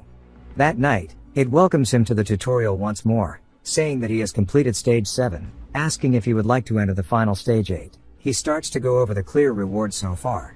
Stage 6, he got a grade B weapon called Belgon's Log Sword, which gave him the abilities of Berserker and Durability Enhancement. Stage 7 was Ronald's armor, which is also B rank, and it gave him the ability of self-repair. He says if he can clear stage 8, he can use these items in reality through his inventory, and he can use it to check the item that dropped from the Hobgoblin as well. He doesn't expect to clear stage 8 in one go, but as long as it doesn't take more than a week, he'll be fine. Stage 8 appears, and the window starts to change, asking him what his beliefs are. He's confused and thinks about it, but as he's lost in thought, the entire area begins to shake. The space around him starts to crack along with the floor directly below him, which startles him. It completely shatters, causing him to fall through, and he screams while falling into the void. When he opens his eyes once more, he is in the middle of a city street. He looks around, wondering what's going on. A woman passes through him, and he wonders if he is in some formless state right now, saying it's the first time he's seen a city in the tutorial, and he wonders if this is Earth. But as soon as he sees them, he realizes that's not the case, as these people are most definitely not human. They are Mark Zuckerberg's. They're all living their own lives just as humans would. The only difference is the way they look. He doesn't know what to think and looks over, spotting one of them who makes eye contact with him. He wonders if maybe he can see him because he's staring directly at him. But Yun looks back at the man and quickly realizes this is not the case, as they are not looking at him. From behind, a rift opens up, and monsters begin to pour out of it. All of the citizens start to panic and scream while running away from the horde of monsters as they keep coming out of rifts, one after the other. He says there are monsters he's seen before and monsters he's never seen as well. This is on a completely different level compared to the dungeon opening he experienced 2 months ago. It's like a scene from the apocalypse. He wonders if maybe this is what Earth will look like in 5 years once the Haken dimension is connected. That thought starts to make his heart race, and then a giant shadow looms over him. He looks up to see some kind of colossal entity that has now appeared. It begins to slowly stretch its hand out towards the citizens as they run. Yun puts his hands up to try to block it, but of course, since he's not actually there, the attack just phases out. A bright light causes him to close his eyes, and when he opens them again, he's back in the dream area. He wonders what that was. A voice then asks him how it felt as we see a formless being approaching him. Yun lands on the ground, and he asks them if they are a god or something close. The woman says no, and to put it simply, he can think of her as a kind of dimensional administrator. This stage is a personal interview with her, and he's free to ask anything he's been curious about. It is also a valuable time for her to ask questions. Yun asks about what he just saw, asking if this is the fate that's destined for Earth. She says that depends on what they all do from now on. He tells her that he doesn't get it. If she's such a great being, why doesn't she just stop this herself? She says that she just mentioned how she was an administrator, not a guardian, and she can only maintain balance. The status windows and the tutorials that she gave them all is the best that she can do. Yun gets annoyed, and she says now she would like to ask a question. Yun tells her to shoot, and she asks what beliefs have guided him and what he has been living for so far. He asks what kind of bullshit that is, saying it's a pretty profound question, and asking why she's curious. She says that after observing humans during this event, she became curious. All sentient beings are interesting, but humans especially so. Hearing how she describes watching them pisses him off, and he says that he guesses she hasn't observed enough. At least in his circle, no one lives their life thinking about shit like that. They're just struggling to be a bit happier since the day they were born and surviving day by day. She asks him if he has anything he wants to protect, and he says his bratty little sister and his parents, as he has to protect his family. She asks him if he has thought about becoming a hero, and he sighs, saying after dying a few times, he has come to know his place and that kind of cool but exhausting job is not for him. She says that from what she has observed, heroes definitely have natural talent, and Yun is closer to being untalented. Yun wonders if she is picking a fight with him. She says personally she is a fan of his. Watching him conquer the tutorial was something that instilled her with so much fun and excitement that he can't understand. He thinks about it, saying that she must be a sadist or something, but something crosses his mind, asking her about the 5th stage where wisdom is the theme and if the task was meant to change every single time. She does not answer at all and tells him that the time is up. She had fun and congratulates him on clearing stage 8. She tells him that the tutorial is just a facade as more trials will await him, and whether he wants it or not, she believes that he will become the hero who saves the world. He tells her to wait, saying the 5th stage was definitely her doing, but she congratulates him on graduating, and he screams as he gets sucked out, calling her a son of a bitch. As soon as he leaves, we see her sitting there staring, saying that she will be looking forward to meeting him again. A window appears saying he is the 62nd person to graduate, and he has acquired the title Tutorial Graduate. He says, as expected, stage 5 was her doing. He wakes up trying his hardest to scream, but we see his mouth is stuffed with something. He looks down, wondering what it is, and pulls it out, seeing a smelly ass sock. Hyun says he's finally awake. She expected him to scream, so she plugged his mouth in advance. He asks if she really had to shove a sock into his mouth, and she says that if he's pissed, then just wake up quietly. Judging by the look on his face, she assumes he failed again, and asks how long he thinks it will take this time. He begins to laugh like an evil anime character and calls out his status window, which surprises her. He laughs, asking her if she sees the power of her brother, and that he's a capable person now. She says, "Good, it's time for you to go make some money," and mentions she made breakfast for him as a special treat. He says she could at least congratulate him, calling her cold-hearted, and adds, "No wonder you don't have a boyfriend yet." Then he gets smacked by a spatula, killing him and ending the manhwa. After eating, the dishes are cleaned, and she tells him that she's heading out. He says okay while looking at the status window, thinking about something, saying that the title he got after clearing stage 8 gives him +2 stats, and considering the effect, it's not that great. Then he sees the title option and wonders if titles cannot stack. We see that except for the chosen title, all of their effects are applied at only 50%, and he says, as expected. Then he should, of course, apply the tutorial graduate title. You can see he has quite a few abilities compared to when he started, and his stats are much higher. He starts to laugh, saying he's been waiting for this moment as it is the item he got from the hobgoblin. He opens the box to see a book, saying he can't wait to figure out what mysteries this item holds, and he holds it up, yelling, "Reveal your true nature." It's called Magic Explosion, and it's a skill book that allows him to learn the skill. The ability fires a magic orb with explosive power. The atmosphere gets really intense as it's a skill book. He starts shaking and then screams, saying, "This shit is gas." After 4 months of shouting in the open, Yun finally mastered the art of screaming in silent mode. The status window asks him if he would like to learn the skill, and he says, "Of course." He has now acquired the skill as the book begins to fade out, and he says this is good. Now he's all done sorting the loot, so he should go apply for admission to the Talent Awaken Abilities Training School. I guess they swapped off talented. Might just be bad translation. Outside, we're introduced to a woman named Onpina Hyun, and she is a newly appointed public servant. Her first assignment is at the Awaken Abilities Training School, where those who have completed the tutorial, or failed and got past stage 1, must pass through to obtain their certification. Her country's training system for Awaken abilities is said to have developed rapidly, becoming one of the best in the world, and it's believed this is because a similar system already existed. They may be rookies, but they are still future heroes, and witnessing the start of their journey is incredibly rewarding to her. Or so she thought just a few hours ago, as we see there are tons of people there. She didn't think this many people would be there, and we see her shaking in fear. She says, "Excuse me," as she begins to cry while looking up at Yun's evil-ass face, telling him that he doesn't look like his ID. She looks down at his ID picture and then back up at his current face, seeing how much different it looks, and she screams, thinking he's going to hit her. She starts to break down, asking him why he's doing this to her. He panics, asking her what the problem is. Other people start to chat behind him, wondering what's going on. They wonder if maybe Yun threatened the woman or something, and one of them starts to record him with his phone. Yun says he didn't do anything. We hear another man asking if there's a problem. Yun turns, and we learn the man is named Kim Hyun. He says the process is moving slowly, asking what's wrong. Then he spots Yun, and Hyun says that Yun looks familiar. Yun says that Hyun sounds familiar too and asks to see his thing for a moment. Hyun hands it to him, and he says that Yun looks quite different from his photo. Yun explains that his appearance changed because of his skill, but he swears it's really him. If he's still not convinced, he can do a fingerprint or DNA test. Hyun is surprised, asking him if he has only cleared the tutorial up to stage 5. Yun says yes, planning to downplay it to keep a low profile. Hyun says his level is 12, and that's pretty high, asking if he's done illegal dungeon raids. Yun says he lowered it by more than half, but it's still too high, and he admits that he did enter a few times before the law was enacted. Hyun says he sees and asks what exactly is the man's strength that Yun listed as his unique ability. Yun says it doubles his strength. Hyun thanks him for his cooperation, saying there's just one more thing.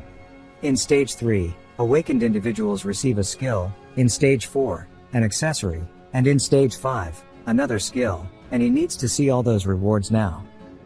Yun says Hyun is quite meticulous and shows him his skills. He says, "Alright, here's the skill I got for clearing stage 3. He starts to bite into his arm, ripping off a chunk, which surprises Hyun, and he holds it up so Hyun can watch as the wound begins to close itself using magic power.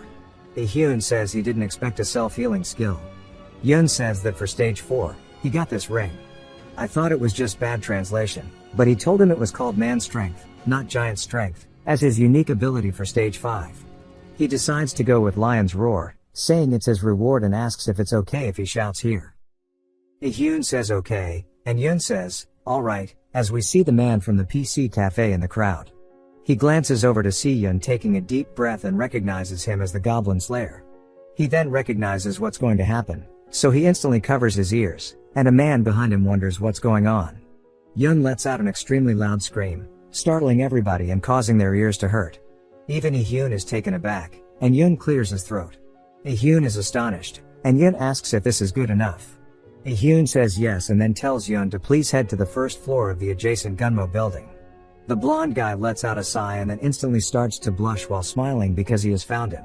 Yun starts to have a completely different take on what just happened, saying that he was almost denied entry because he looked too good compared to his ID photo. And after drawing attention with a fierce roar, he is now in class. We see people whispering, asking if that's him. and they say that he yelled so loudly that the woman fainted. Yun says it seems like he's gotten on their bad side. He thinks something is wrong, but it doesn't really matter. We see the blonde guy also behind him, staring at the back of his head. Hyun then takes the stage, thanking everybody for waiting and introducing himself to them. He says that he'll be leading the training at the Sungnam branch of the Ability Users Training School. It's nice meeting them all. Everybody begins to clap, and he explains that the training will consist of 10 days of morning theory classes and afternoon practical sessions.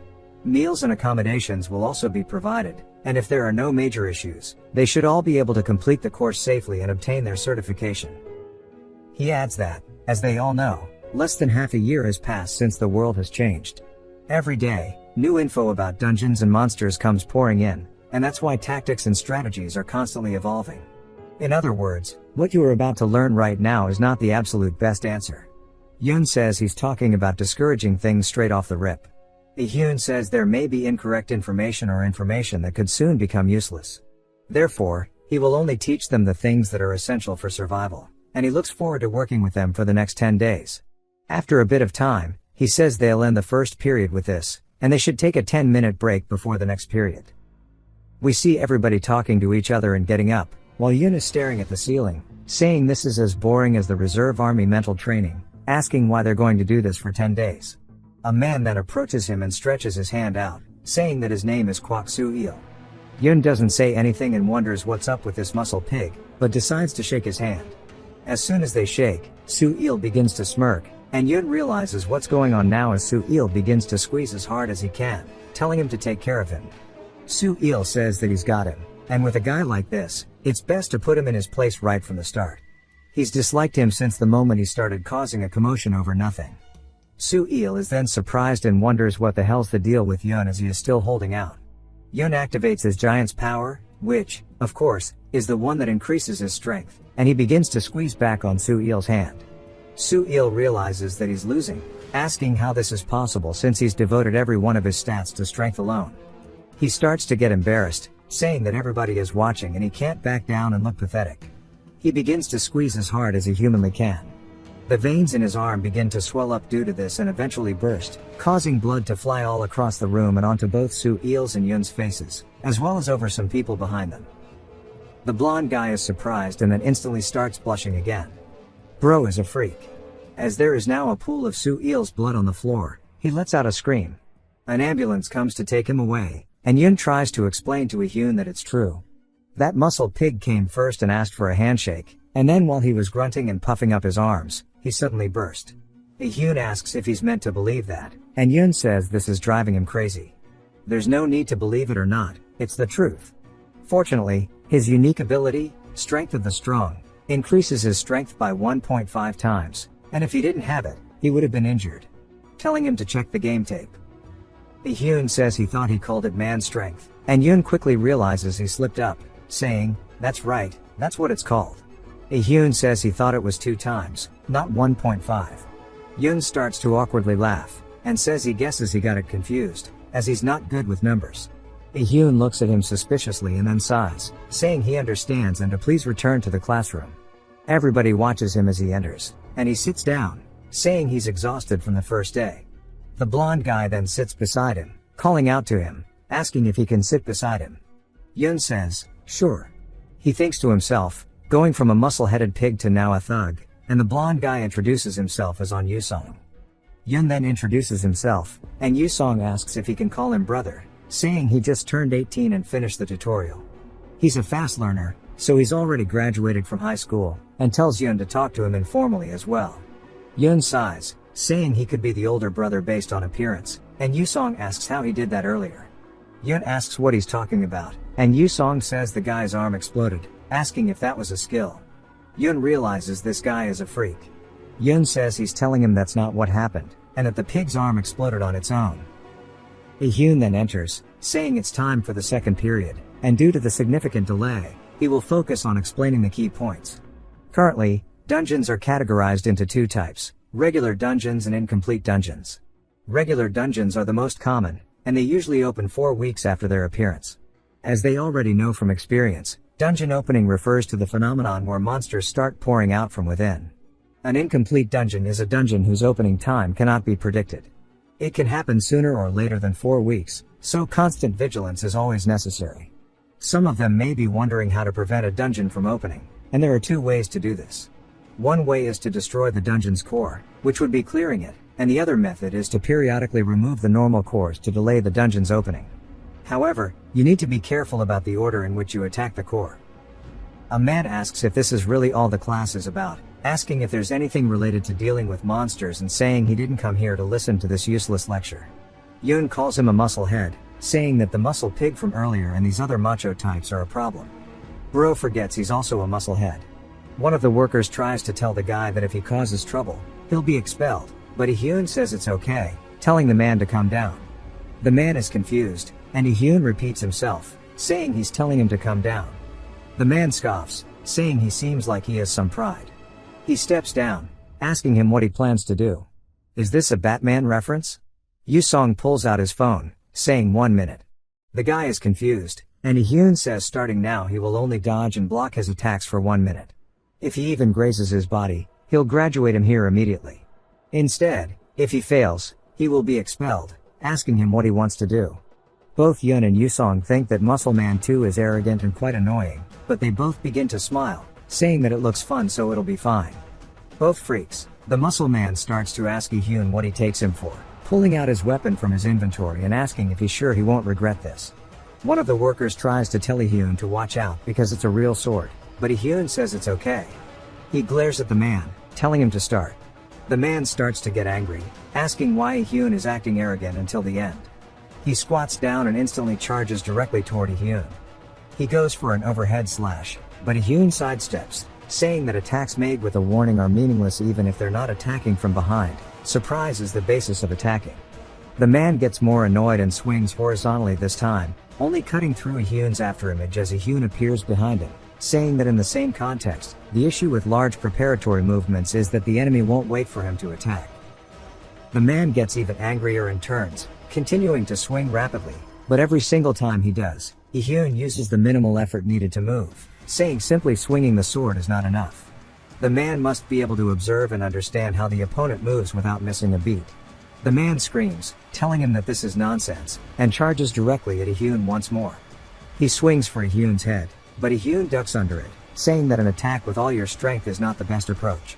It undoubtedly makes your movements larger, and as a result, your openings become larger as well. Hyun then lifts his leg up, knocking the man's sword out of his hands and up into the air, stabbing into the ceiling.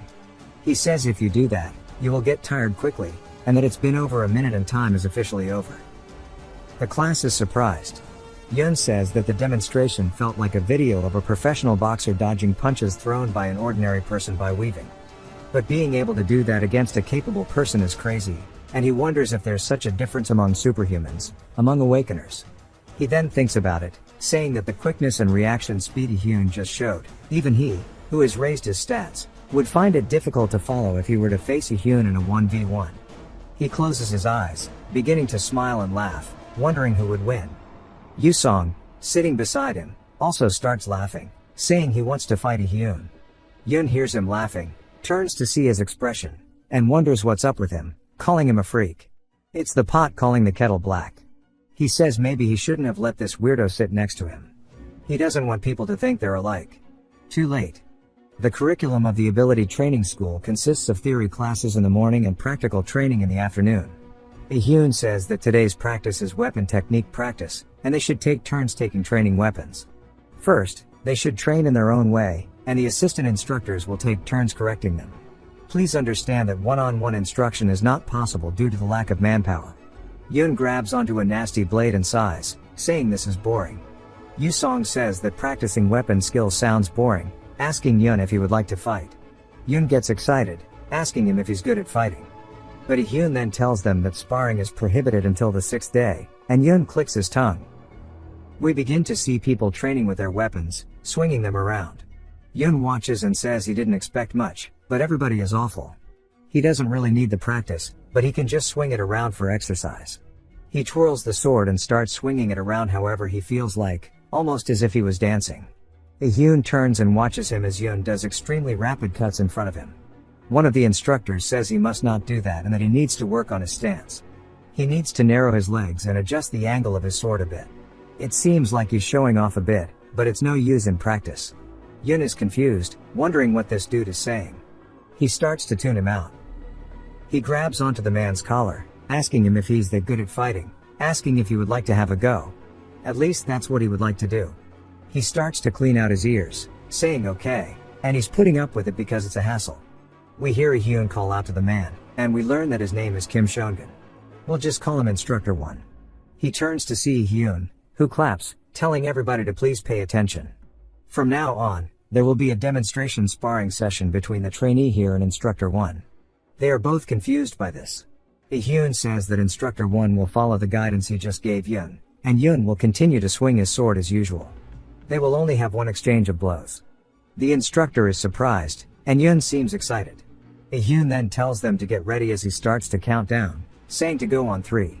As soon as he gets to 3, they start to charge in. Yun rears his blade back, swinging it as Instructor 1 blocks it. Yun then goes for another one.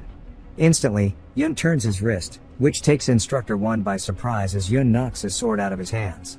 It flies through the air, and Instructor 1 falls to the floor as his sword lands directly behind him, almost taking him out. Everybody watches, amazed. Hyun explains that the weapon skills they are training now are to prepare for actual combat. They are training their body to respond immediately to an attack. However, as Yun showed, you must not forget that the most important thing is the ability to react in the moment. Never think that what you are learning right now is the right answer. He tells everybody to clap and give a round of applause for their excellent demonstration. Yun did not understand a damn thing. Hyun apologizes to Instructor 1, saying that he ended up taking on an unfavorable role. Instructor 1 says it's okay, and thanks to him, he learned a lot as Hyun helps him up. He says Yun was a little surprising. Hyun says he really apologizes for that. Then, looking over at both Yusong and Yun laughing, he says that he really just wanted to check something, which is why he had them spar. We are introduced to Yun's precious training journal. Day 1, he recaps what happens. The theory lessons were boring, and the practical training wasn't helpful either. Day 2, not much different from yesterday. In the morning, they learned some tactics or whatever, and in the afternoon, more weapons training. Yusong seems really excited. He better keep his distance, as we see him swinging his sword around like a maniac. Day 3, he explains that the only one who talks to him is still only Yusong. He asks him how many stages he's cleared, but Yusong just tells him it's a secret. Instructor 1 tells them not to do what they're doing.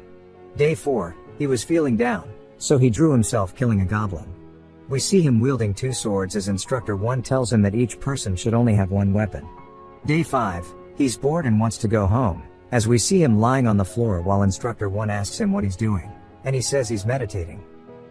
By day 6, we see Yun's head down on the table, saying this shit is boring and wondering why Yusong doesn't cause some trouble. Yusong says that he said a while ago that they should behave and complete the course quietly. Yun tells him it's not his problem if he gets kicked out. Yusong responds, "You sure know how to say trashy things so casually," but he doesn't think he needs to worry too much. It's the 6th day, and from now on, they'll have sparring practice in the afternoon. Yusong feels like something interesting is going to happen and begins to smile, saying that's what his gut is telling him, at least. The afternoon sparring practice begins. We see someone getting their sword knocked out of their hands as they fall to the floor, as they fought Yun. Hyun announces that Yun wins and tells the next group to get ready. Yusong comments that Yun is pretty good at fighting and that he saw him knock out the instructor's weapon before too. Yun downplays it, saying his opponent was just weak, that's all. Yusong asks why he's being humble all of a sudden, and Yun wonders how he should explain it, saying it just feels like child's play. Overall, the level here isn't that high. He doesn't know much about talent or whatever, but it seems like the average people here can't clear many stages. He notes that the sparring practice will continue until day 8 but wonders if these people really have to keep doing this boring stuff. One of the participants screams while charging in, and the other screams in panic. As everyone watches, the man's weapon stops right before it can pierce his opponent, as Hyun stops it and announces that they'll stop here and that the winner is Chang Woo. Yun says Hyun is pretty good and that if he's going to fight, he'd rather go up against him. Hyun calls up the next group, and Yusong stands up, saying he's heading out. Yun says, "Alright." Yusong steps up with a smirk, and Yun wonders what he's about to do because he recalls Yusong saying that he feels like something interesting will happen. Yun begins to get worried, thinking Yusong isn't going to cause trouble, but starts to get a very bad feeling. Still, He reassures himself that nothing bad will happen since Hyun is up there too. Yusong is fighting a woman named Lee Yuri, who is a mage and will be using her personal weapon instead of the training one, giving her an advantage due to the spatial disadvantage. Hyun asks Yusong if he's okay with it, and Yusong says, sure. Hyun remembers Yusong using a sword before, so he asks why he's using a mace now. Yusong says there's no rule saying he can only use one weapon, and Hyun agrees, telling them to get to their sides of the stage and that he'll count to 3 before they can start. Hyun watches as Yusong gets ready, and as soon as Hyun counts to 3, Yuri summons a whole bunch of spells and launches them directly at Yusong. Yusong swings his mace in an X pattern, almost instantly shattering all of her spells, and begins to grin. Hyun is surprised, saying it's his first time seeing magic in real life, and realizes that means you can learn it depending on how well you do in the tutorial. He forgets the skill book he learned and wonders why he didn't see this during the weapons training, thinking maybe Yuri trained separately. Yuri makes a strained face, saying damn, as she begins to cast her next spell. An even bigger magic crystal forms in the sky above her, and she launches it directly at Yusong, who glances over at Hyun. Yusong raises his mace up like he's about to swing a bat, then takes a big step forward while swinging at full strength with his usual grin on his face. Hyun sits up, surprised, and starts to realize what Yusong is going for as he sees Yusong twisting the trajectory of the magic by guiding it with his mace, launching it directly at Hyun. As the magic gets closer, Hyun sidesteps it like he did with the other attacks. But while Hyun is busy dodging, Yusong quickly starts running over to Yuri, and Hyun realizes he's too late. Yusong swings down as blood begins to splurt everywhere due to 3 rapid strikes. Hyun's face is shocked, and so is Hyun, as they see Yuri's fingers all broken, though the rest of her body isn't visible. Yusong raises his fist, soaked in blood from head to toe, and smiles while blushing at Hyun. Hyun realizes Yusong was way crazier than he originally thought. Hyun immediately calls for Instructor 1 to get a first aid kit and tells another assistant, Lee Min-hyuk, to call an ambulance. We see him doing so, saying there's an open fracture on the right hand as we see her entire arm is just destroyed. Instructor 1 tells her to hang in there for a bit. Hyun starts to get angry and points his blade at Yusong's throat, asking him what he thinks he's doing right now, releasing a menacing aura. Yusong says it was a mistake and accidents like this can happen during sparring. Hyun asks if he's really expected to believe that, and Yusong winks at him. Hyun, disgusted, then sighs, saying they're going to take a 20-minute break and that everyone should be seated in the same spot by 3 o'clock, telling Yusong to follow him. Hyun watches and looks at Hyun's blade, recognizing it as the same one used by the gas-masked man. Despite the incident, the sparring practice continued as usual for 2 more days. Yusong wasn't expelled and still participated in practice, though it seemed like he had been marked as a person of interest, with all the instructors being extremely cautious around him. As a result, there were more victories by forfeit than usual, and they even had a healer on standby now. Fortunately, they passed without any major incidents, and it seemed like everything was about to pass by smoothly. Hyun goes to the instructor's office and tells Hyun that the training is almost over, so he wants to have a duel with real swords. Hyun blankly stares at him and sighs, saying that graduation is in 2 days, asking if Hyun can just pass quietly, adding that all of this has been very exhausting and that he shouldn't just come into his office unannounced. Hyun thinks about it, saying that this child's play is surely getting boring, right? Hyun keeps his hands on his head, and Hyun says he can tell right away that Hyun is also feeling restless and bored, that this isn't the place for him to be looking over documents. He then asks if Hyun remembers them meeting before. Hyun glares at him and says indeed they met before. It jumps to the gymnasium, and Hyun continues saying though it's late, thanks to him, they were able to prevent additional damage. Hyun says it's no problem and that he's just glad Hyun hasn't noticed that he scammed them for the item. Hyun then says that he recalls Hyun saying he only cleared up to level 5 and that he has quite an impressive sword, asking if it's the reward for level 6. Hyun looks down, saying he found it while cleaning up. Hyun tells him that's quite an excuse and summons his inventory, saying it seems like he wouldn't be willing to answer any questions. As he pulls out his daggers, he says he'll also respond with something he found while cleaning up. Hyun watches as Hyun instantly dashes off the ground, getting behind him. Hyun turns, starting to get a feeling, and Hyun moves hella fast, swinging at Hyun, who blocks it. Hyun says he thought Hyun focused mainly on strength, but his agility is also impressive. Hyun responds, saying that being good at only one thing makes you very vulnerable, and since he has recovery skills, Hyun should come at him with full force. Hyun says that he won't hold back, then instantly vanishes, starting to rapidly attack Yun from all angles, causing Yun to be unable to move as he swats away the attacks one after the other. Sick fight.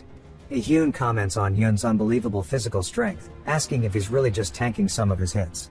Yun starts to laugh, saying this is what a sparring match should be like, as we see him getting cut all over.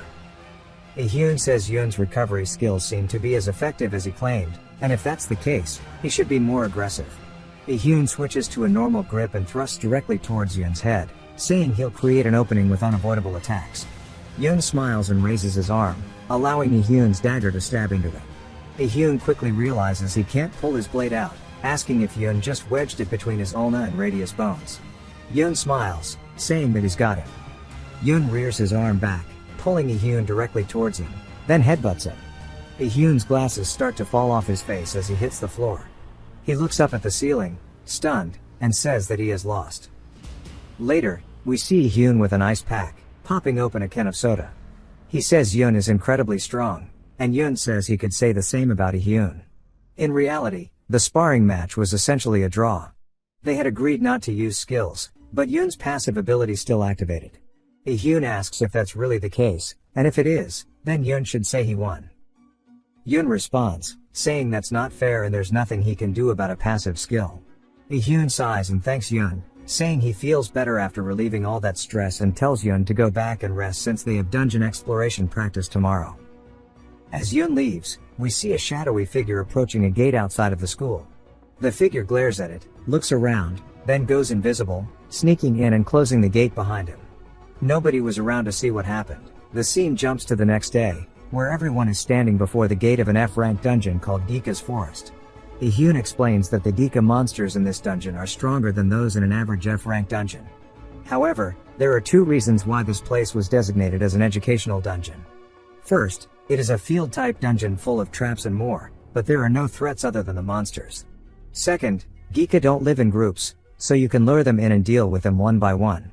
More details will be explained after they enter the dungeon. Hyun is all suited up, and Yun mentions that this is his first time entering a dungeon in real life, apart from the tutorial dungeons, where he's never even walked through a gate like this. As he walks in, he notices a slight sense of levitation when going through the door and instantly feels the wind passing by his face. He opens his eyes to see that the scenery is entirely different from outside.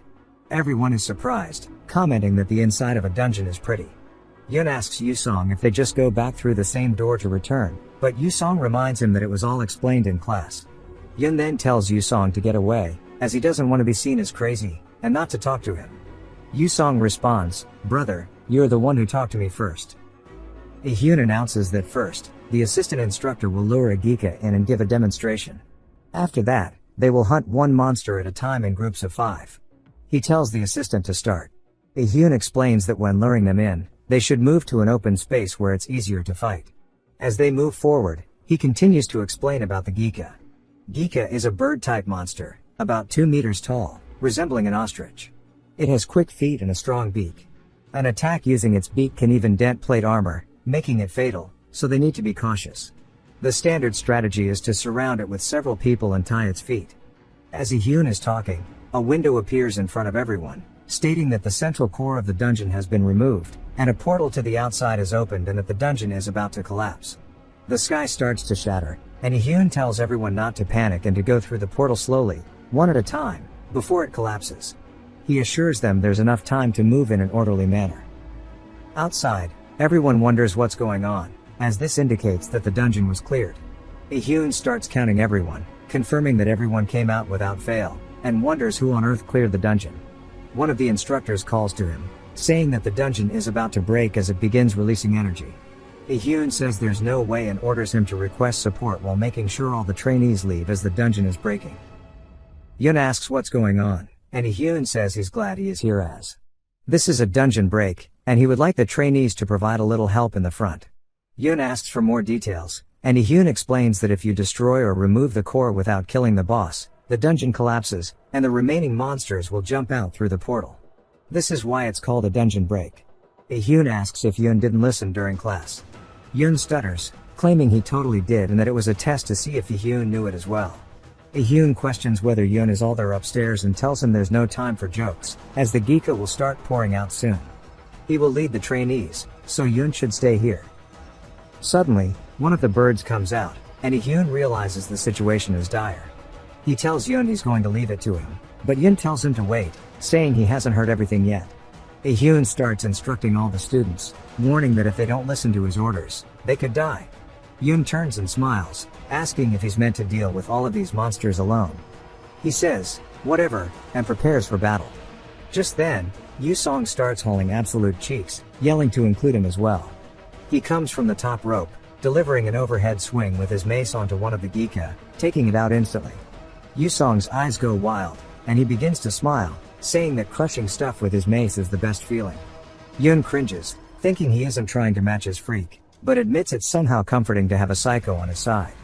While Yusong is absolutely mugging the birds, Yoon pulls out his sword from his inventory. He cuts the head off of one of the monsters and smiles, and then instantly starts going to town, taking out the birds extremely rapidly.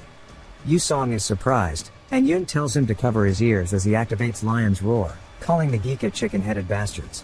All the birds instantly have their stats dropped, and their morale decreases. Hyun looks over, and the other students notice that the monsters seem weaker. Hyun realizes it must be due to Yoon's skill, wondering if it had a debuff effect. He notes that support will soon arrive and that things seem to be going smoother than he thought. However, there's a problem. Yoon then uses Magic Explosion, creating a swirling blue light in his hand that explodes, blowing one of the birds' heads off, but also badly injuring his hand. He wonders what kind of skill this is, saying that nobody else could use it other than himself. Yusong is surprised and asks if Yoon just used magic, but Yoon says it's a skill he acquired a while ago. Yusong asks if it's from the tutorial. Yoon says it's a secret. Yusong then notices something, and they both feel the ground beginning to shake as a giant red bird appears behind the others. It's a mutant geeka, a boss monster. Hyun says this is bad, as the reinforcements haven't arrived yet. No matter how much Yoon has already dealt with, a boss with that huge of a physique is another problem. Even if it's Yusong and Yoon, this is the first time they've encountered a real monster. Yusong begins to say bro, that's mine, and that he should please give it to his younger brother, and Yoon says bullshit, as that is his. I love the psycho energy. We hear someone talking to Hyun as they asked about the accident that happened during the dungeon practice today. Hyun says that's right, and that someone broke into the training dungeon and intentionally set off a dungeon break. It is speculated that this is an extension of the dungeon terror that has been going on since last month. The woman thinks about it, asking if there were any trainees who stood out. Hyun says yes, there were 2 of them. They were the ones that dealt with the dungeon boss, Mutant Geika. She seems interested, and he continues, saying that one of them has overwhelming physical strength. But his speed and agility, pretty much everything about him, is at a monstrous level. However, his greatest strength is his healing power. Not only his endurance, but also the recklessness without any fear of getting hurt, resulted in his unpredictable tactics, which may be the most difficult thing for an enemy to deal with. The other one is a completely different type. He wonders if he should call him a genius, saying that he is a trainee born with excellent fighting sense. His quick reflexes and tactical proficiency are outstanding, but his overly cruel nature is a big flaw. She says, disregarding that last line, it's rare for Hyun to praise someone that much, asking if he made a recruitment offer. He says it's illegal to scout the trainees when you are an instructor, and she calls him as inflexible as usual. He laughs, saying it's natural for employees to resemble their boss's personality, as he calls her their guild leader. We learn that this is Sian, who was mentioned earlier in the story. She says it's good to be an instructor, but to please return to the guild soon. This accident feels very strange to her, and he says he understands. It jumps to a man, thanking everybody for the hard work they put in over the past 10 days. He hopes everybody grows up to be a great person. This concludes the graduation ceremony. Yoon wonders if that's the principal, saying it's his first time seeing him. Since he has seen Hyun's face so many times, he thought that Hyun was the biggest person here. As soon as they leave, a man says, "Master, please get in," and Yoon is surprised, asking Yusong if he was born with a silver spoon as they see a limo. He tells Yoon to get in, saying he'll take him home. Yoon thanks him, and then gets into the car, saying he's never tried a car like this before. Hyun then calls out to him, and Yoon says the wrong name again, but Hyun corrects him. He asks Hyun if he's here to say goodbye, saying that he is surprisingly the affectionate type. Hyun sighs, saying it's not like that, but he can just say it is, and that the dungeon break accident that happened yesterday and the clear rewards will be given to both of them. He tells Yoon they'll be contacting him and Yusong very soon. Then turns, saying goodbye. Yun asks if he came all this way only to say that, and tells him he should give some words of gratitude. Hyun sighs, telling him that he knows he's strong, and he's probably going to keep growing stronger, and he's sure they won't have to wait long before they meet in a dungeon soon. However, he tells him to please never forget his responsibility as a person with abilities, since he is now an ability user. We see Yun showing off his card while it's stuck to his forehead with a very serious face, asking her if she sees his potential. She's on her phone, sarcastically saying yeah, and that it's so great and admirable.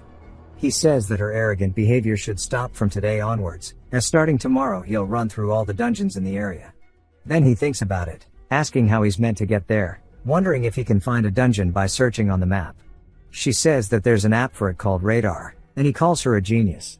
She says that in the past he was super smart with this kind of stuff, and it feels like he's getting dumber as time goes on. He explains he researched reading the app, and it talks about dungeon maps, monster information, and also recruiting party members. He said the Geika's Forest was an F class, and he wonders if he can just do it on his own since he can handle that much. He thinks he can make a lot of money and brag to mom about it. The calendar shows a month going by, and on the news it says that the reward for clearing the lowest grade F rank dungeon is 20 million won, the Korean currency. The magic stone attracting attention is a new energy source, and is said to be dropped by monsters. Then we hear Yun's father asking his mother if she's heard from Yun these days, and he heard he got a license or something last month. She then tells him that Yun actually sent them 10 million as pocket money, and it looks like they got a used car last week. The dad is surprised, saying now Yun earns more than his father, and he laughs. His mother puts down the plate, saying she's worried. She heard there's a lot of people getting hurt and dying, and she wonders if something will happen. He says to let Yun be, it's better to let him do this than be unemployed. On television, they say that when you go into a dungeon, you form a team. The father says Yun's not the type of person to do things recklessly, so it'll be fine, he guesses. She says that she guesses too, and that he's always been smart since he was young. I don't know if we genuinely are talking about the same character. We then see Yun taking out a bunch of Turangs. He's easily handling hordes of them all by himself, and as their body parts fly around, he says that this much is nothing, telling even more to come, and he starts laughing maniacally while slicing them into pieces.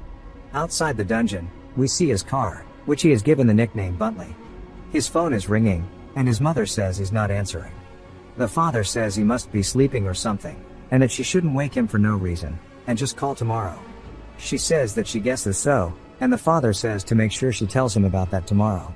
She asks about what, and he says about the thing that appeared in front of the supermarket. She asks why he would tell him that, saying that the country will take care of it. He asks why they'd wait for that when they can just get Yun and his party to clear it. We then see that exact same dungeon beginning to open up, as hordes of green creatures walk out, and we learn they're orc warriors. A giant one starts to growl, but we don't learn what it is quite yet. The scene jumps back to Yun, as the central core of the dungeon has been removed, and he has been teleported outside. He says he cleared it in one day, and he wants to go to the next E-rank dungeon, but wonders if it might be too much, and it's not confirmed yet whether he can use resurrection in real life. He grabs onto the handle of his car, saying he'll first go home and sleep, and then tomorrow he'll eat beef with Hyun. He sees that Hyun has called him 36 times, and he wonders what's going on. He picks it up, and she says that something bad has happened. She starts to tell him about their mom and dad, and everything else starts to fade out, as we only see Yun making a very serious expression. It jumps to the news as the government has announced that they are making every effort for a swift resolution regarding the large-scale dungeon opening incident in Hongriai. The Ministry of National Defense, in cooperation with the civilian ability user groups, has sealed off the Hongriai city area to prevent further damage, but concerns are growing for the residents isolated within the sealed area. In response, the Dongan Guild has stated that it will actively participate in rescue operations. We see Yun tying his shoes. As Hyun asks if he's really planning to go, saying going alone is scary. He tells her not to worry, asking her who she thinks he is. Even though he looks like this, he's still a tutorial graduate, and that she can just wait here for him at home. She looks really nervous this time, telling him to please be careful and not to get carried away. He waves, telling her he told her not to worry and to go inside and rest, as he'll bring mom and dad back soon. He starts whipping Buntley while looking hella angry. He gets to a military line, and they tell him he cannot proceed any further and to turn back. He says he's an ability user, asking if he can't go through. They try to say it's bad if he doesn't have a party, but another man says to let him through, as they said any ability user is welcome, but however, they are not responsible for anything that happens afterward. He understands, and thanks them for their hard work.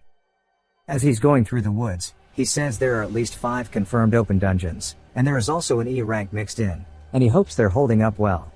He wonders if he will arrive on time. He says if no monsters appear on the way, then within 2 hours he'll be fine. But, as soon as he says that, a big-ass boar rams into the side of his car, causing him to go flying off the road, crashing into a nearby tree. As we see the boar's eyes glowing red, it's silent for a second, and then Yun stretches out of the car, and he starts to crawl out, wondering what bad luck this is, saying this fucking pig just ruined Butley. He draws his blade, saying that he will avenge his beloved comrade. The pig starts to growl at him. Yun looks up, realizing that it's actually quite big. Then, he hears a screeching sound, and he glances over to see a big group of mobs running in. They are all goblins, heading straight towards him. He wonders if he burned down a goblin country in his past life or something. Just when he thinks he has forgotten about them, they show up and cause trouble. Forget about winning, he doesn't have time to deal with all of them. He starts to run, saying that they say the best revenge is forgiveness, and tells the pig that he's gotta go and to have a good time. As the pig starts to growl, we see a volley of arrows flying from its side, as the goblins are killing it for what I assume is food. Yun sighs, saying that's right, if they want to fight, they should fight among themselves. Now that Butley is gone, he can't waste time on unnecessary things. I don't know why they changed the name from Butley to Bentley. Butley sounds better, keeping it. That night, we see him gassed out, saying he guessed it's too hard to arrive on foot on the same day. He needed to save battery, so he can't even turn on his flashlight, as he has 20% left. He says if he had known it would take this long, he would have taken the main road. He hears a weird sound in the woods, and we see something slowly approaching him from behind. As he turns, making eye contact with it, he slices his sword as only blood follows. We see it was an invisible wolf, called a Disrufin. Once it falls to the floor, he's surprised, saying he didn't think there were monsters that could turn invisible as well, and it looks like he won't be able to sleep comfortably tonight. Even more begin to circle him, slowly revealing that there's actually a whole horde of them. He readies his blade, instantly slicing multiple times, killing 5 of the Disrufins back to back, causing their blood to fly everywhere. He lets out a sigh, saying that he can't wait to see what they've got. It jumps to the morning, as all we see are wolf corpses strung out along the forest, and Yun sleeping up in a tree, saying he couldn't sleep properly after fighting all night, and that his little sleeping area was also uncomfortable. He thinks about it, and says it's time to get going. Back at his parents' apartment, we see his mother texting him, and he tells them that he's leaving now and that he'll be there by tomorrow, so stay quiet and hang in there. It's been a whole day, and we see that she's messaging him, asking if something's wrong, as he's not replying. She goes to tell the husband, but he tells her to be quiet, and she wonders if it's really okay for Yun to come here. He asks why they can't just call him, and she says that there's a problem with the cell towers. He says that he thought it would be fine, but he doesn't know if that's really the case. The orcs that appeared yesterday, he thought he could handle creatures like them somehow, as they said they were only from an F-rank dungeon. He glances back over the window, making a worried expression, saying he doesn't know if Yun can defeat the monster that just came out and killed all of the orcs. His own father can't even recognize him because he has such a villainous face. We see Yun laughing, saying that the orcs were just a warm-up for him, and that their adorable son has arrived. We hear Yun laughing, saying he's someone who goes through an F-rank dungeon alone, so dealing with orcs is very easy. He hears even more, saying it's not tiring at all, even if they keep approaching him. Then he spots, above their heads, that there are 3 orc warriors, and just one of them is considered a boss monster. He says that this must have been an E rank instead of an F rank. He yells, telling his parents that he's come to pick them up, and to just stay there and not make a sound. They both recognize his voice, and they look out the window, wondering if that's actually their son, saying he's changed so much in the last few months. We see him heading straight into the 3 orc warriors as they let out a war cry. He readies his blade, trading blow for blow with one of the mobs. Another one comes from the side, thrusting its sword. Yun recognizes it and ducks below it. While charging the magic explosion in his hand, he puts it right to the orc's face, palming his head like a basketball. As it explodes, we see the orc's body fall over. Another one leaps at him from the side and goes to swing his weapon in, but Yun stops it, catching it with his hand, which causes the bones in his wrist to fracture. It hurts him a little bit, but not too much, as he goes for the instant counterattack, stabbing it in the throat. Then, while it's impaled on his blade, he turns his body, lifting it into the air, and throws it at the other one, playing orc bowling. The orc warrior falls on his back and looks up as he is in a 69 position. Yun puts his fist in his mouth, saying, "Magic explosion." We see the blue light appear from the orc's mouth as its head instantly explodes. A mix of Yun's blood and the orc warrior's blood drips onto the floor as we see his hand is destroyed, and he's sitting atop two of their corpses.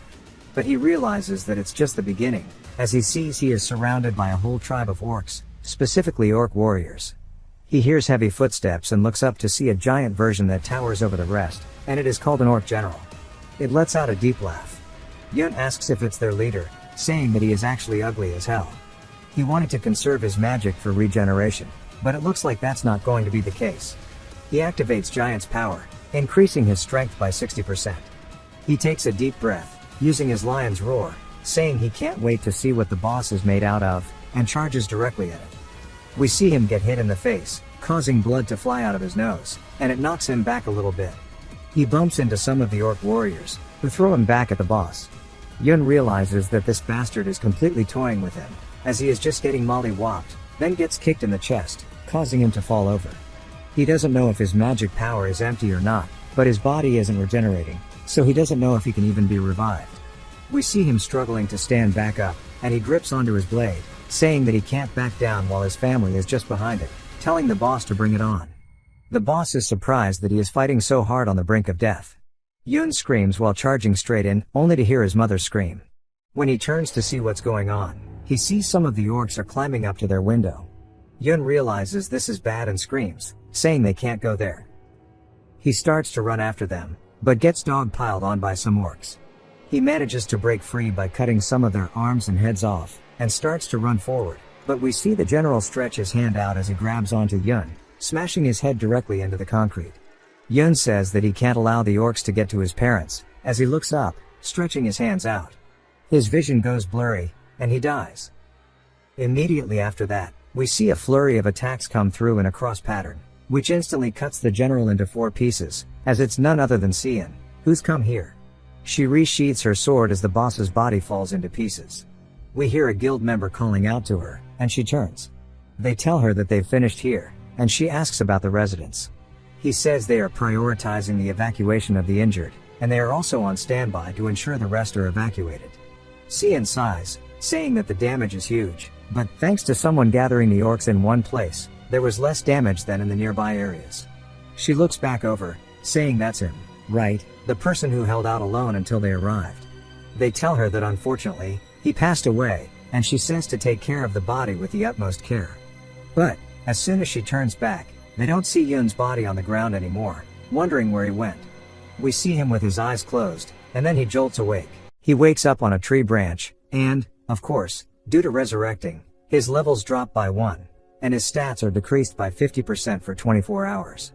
He says it makes sense why he's here since this is the last place he slept. Then he recalls them climbing up his parents' wall, and he realizes it's already been 24 hours. He grabs one of his blades, and he knows he has to go back there immediately.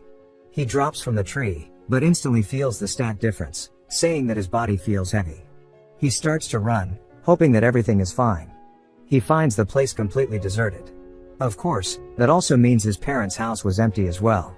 After wandering aimlessly all night, he comes across a military unit, and he was able to borrow a phone from an officer and contact a Hyun. Only then does he get the news about his father getting his arms amputated and his mother being in a coma. He shatters the phone out of anger, and we get a 2-month time skip. The news says that the Dogon Guild set out to hunt the boss in the D-rank dungeon, Plains of Haiji, and that Cian, the head of the guild, talked about the new C-rank dungeon that recently appeared. We see a Hyun asking Yun if he's going to a dungeon again, and he says yes. She says that he's already died 3 times this week, and he tells her that he's fine. She goes to tell him that it's not his fault that his parents ended up like that, but he closes the door and begins to walk away. She opens it, watching him leave, looking very concerned. It jumps inside the dungeon as we see a giant ant called an Antria getting killed by a man with a spear, who levels up and starts getting hyped about it. They tell him congratulations on his level up, saying as expected from the party's ace. He says that he's an elite who has cleared up to tutorial stage 5, and it won't be long before he's done hanging out with all these losers. He'll soon be level 35 and ready to join the Dogon Guild. He's internally thinks he's a nice guy and tells them all that it's thanks to their help, and he's sure they'll catch up soon. One of the members asks what that is, and he turns to see somebody running at them, and it's none other than Yun. They wonder who the hell enters a dungeon alone, and the guy is surprised, telling him that the core room is in the front and that it's dangerous that way, but he ignores him and keeps running. One of his party members asks what they should do and if they should follow him, but he says they can't just leave him, and they should follow him quickly. As we see a whole army of Antria and Antria soldiers crawling on the ceiling directly above Yun, he uses an ability called Wayne's Secret, which increases all stats by 40%, except mana, when activated. Over time, the body will deteriorate. All the ants start to leap at him, and he slowly starts to lift his blade, getting closer to them as he uses his ability called 1/2 halves, cutting a big chunk of them into pieces and suddenly following it with a magic explosion, blowing up even more. He just continues taking out his regret and frustration on the ants. The group from earlier arrives at the scene only to see him going absolutely crazy, and they don't say a word. He slowly approaches one of the dungeon cores, saying he just acquired Wayne's Secret yesterday, and it synergizes well with his regen skill. It would have been troublesome if he hadn't advanced with higher physical regeneration just in time. As we see, his regeneration skill has ranked up quite a bit. The man asks him if he is okay, and Yun says yes. The guy is still surprised, and Yun wonders what's the deal. But Yun came here with an objective in mind. He grabs onto the core, saying that if there's nothing else, he'll take his leave, and to please get out of his way. They ask him if he's not going to collect the magical crystals from the corpses, and he says he doesn't need them and that he'll be going now. They instantly start collecting them themselves, wondering how much money they're going to get. Yun says that he doesn't have the time to think about that, as he is solely focused on getting stronger. The spear guy turns around, giving him one last glance until later in the night. One of them asks who that man was. He asks why it matters, saying that they're earning a lot of money, and that's the important thing. He tells her not to get so caught up on it, as there are different types of people everywhere. The important thing is that they earned a few days worth of money at once, all thanks to him. One of the other members says that maybe it's that guy, the man who clears dungeons by himself. The spear guy says there's no way. Even if the rumor is real, this is not an F-rank dungeon but an E-rank.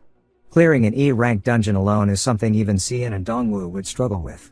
But as soon as he says that, they all get status windows appearing in front of them, saying that the core has been removed and that the portal to the outside is now open.